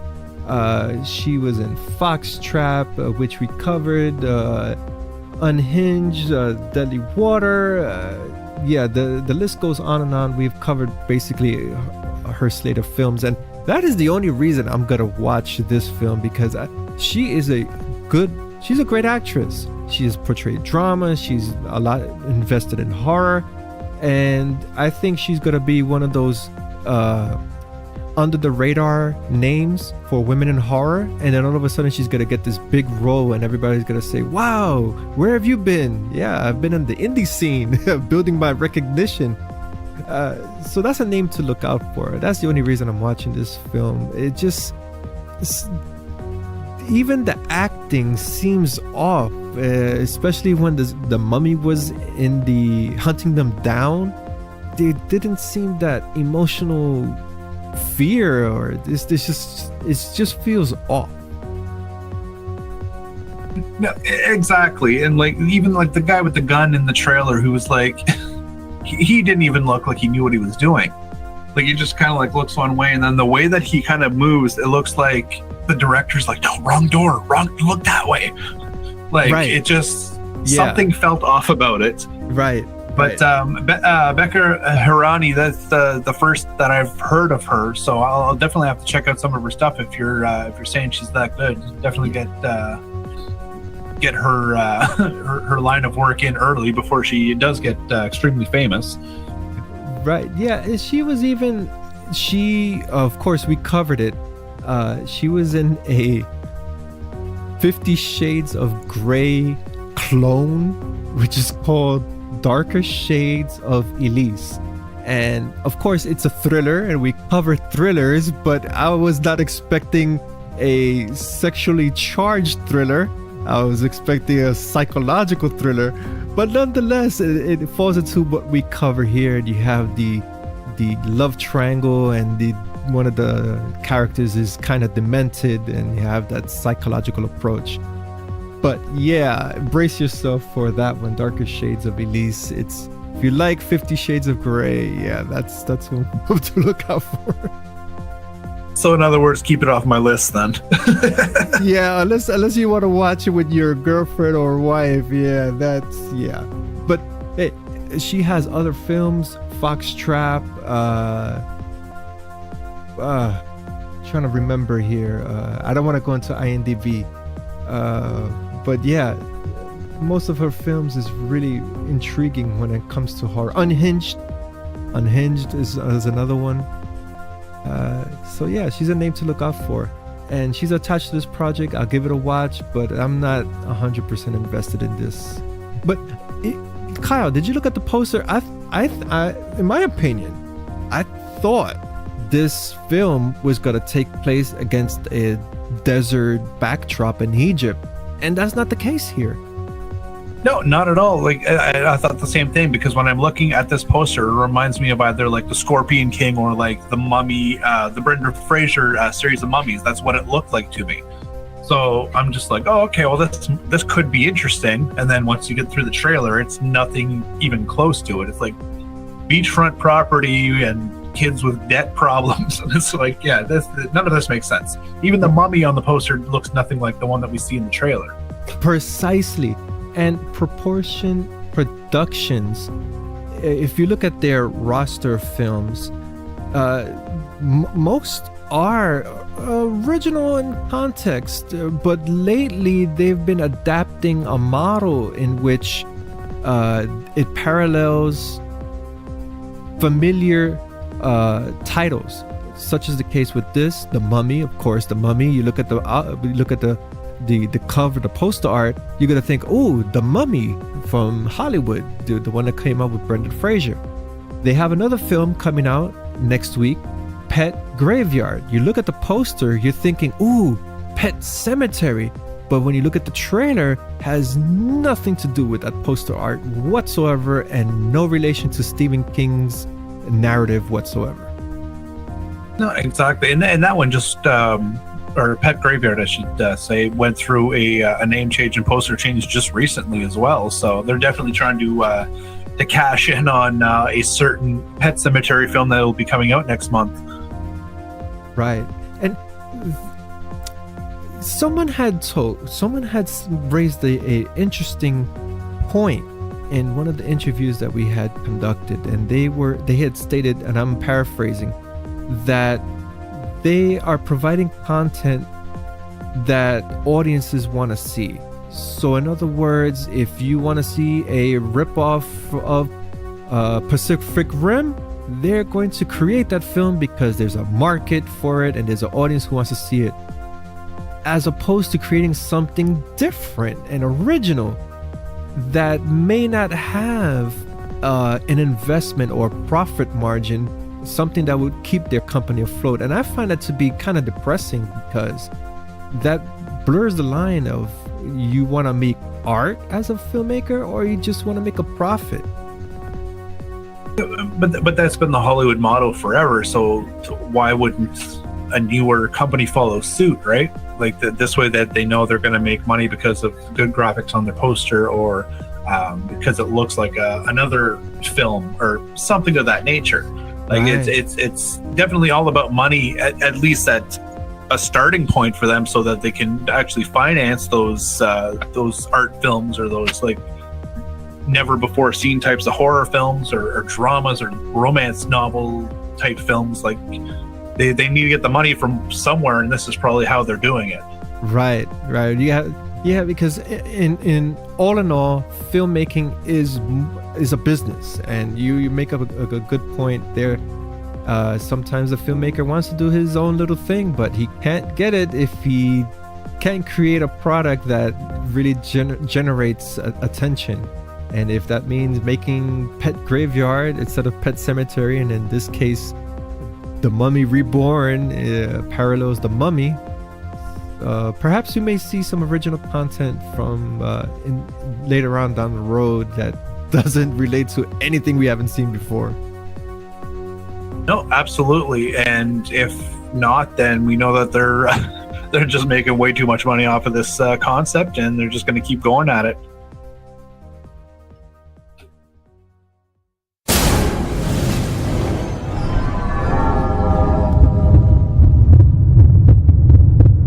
And that concludes our podcast. You just listened to DK Mag Horror Entertainment News Podcast, Season 9, Episode 12.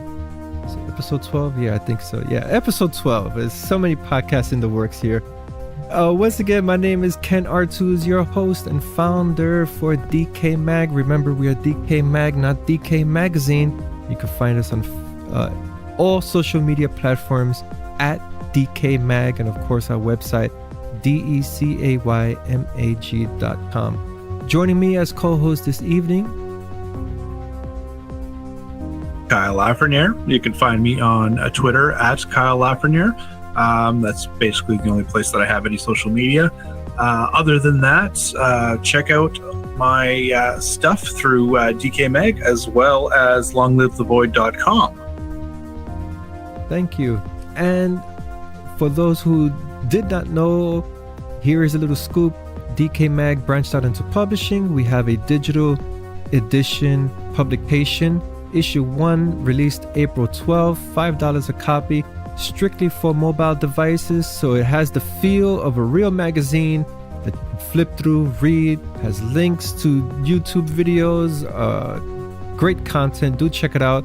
You have the option to subscribe for the whole year. It's a quarterly publication, $20 for the whole year, but our special ends April 1st, just in a couple of days, which is $15 for the whole year. So Kyle, from the slate of topics that we have discussed, what really stood out for you? Something that, hey, I'm really looking forward to this, let's say segment 1, movies or television and streaming. So pretty much when we were talking about the Bitter Roots comic getting the film adaptation, I'm definitely looking forward to delving into that comic and checking out to see what they have. Like you said, the diversity that it offers, the time that it's in, the 1920s, definitely something that piqued my interest. So it's something that I definitely want to get either more information about or actually read up about and kind of follow through with the news that comes out for this adaptation. Right. My sentiment is the same. I'm looking forward to Bitterroot. The trailers, any still images that come out. Definitely going to check out the comic because I've never heard of the comic, and I'm just glad and grateful that you have dreamers content creators that really put their heart and soul into this comic, and it just took off like wildfire, and now it's going to be made into a feature film. Kudos to them. I hope it sticks 100%. Well, that is not exactly 100%, but at least 80% to the context of the comic book, and it doesn't get diluted, because hey, there's so much context from a comic book and you got to shove it into 90 minutes. I hope it just maintains its integrity. No, I completely agree with you. It's like we stated earlier, it probably would have been better off as a television series, but we'll take what we can get. And again, the variety of other Image Comics storylines or stories, if they could get pulled up for either a film or a television series, like, more power to this happening, right? So like Bitterroot could be that one spark that gets them going next to The Walking Dead, which kind of is floundering right now. Absolutely. And with the trailer first impressions, in my opinion, I think out of the slate here, and I think we both gotta agree, I say Room for Rent is gonna be on the top of our must-watch list. And we're definitely gonna get a screener for this one. You gotta weigh in our opinions for the film in its entirety before its release. And the second on my list would have to be Dead Trigger. And I am not feeling the Mummy Reborn so much. But yeah, Room for Rent is number one for me. Dead Trigger number two. Definitely on the same page with you here. Room for Rent, like I said, Lynn Shay's character, like, the character she's portraying is definitely something I've wanted to see for a long time, and I'm definitely going to take advantage of checking this one out, no matter what format it's in. I'll rent it, I'll go to the movies for it, doesn't matter what it is. I want to check this one out. And same with Dead Trigger. The cinematography looked amazing. You can't go wrong with Dolph Lundgren, right? And yeah, it's basically what The Walking Dead isn't providing people, is to, here's a cure, we need to find it. So you know what, more power to you guys. Absolutely, yeah. And we've seen more A-list actors here jumping into the indie circuit. Lynn Shane, Dolph Lundgren. That's cool. It really puts a spotlight on horror. Even though someone once said that horror films is not about the actor, it's about the storyline. Yeah.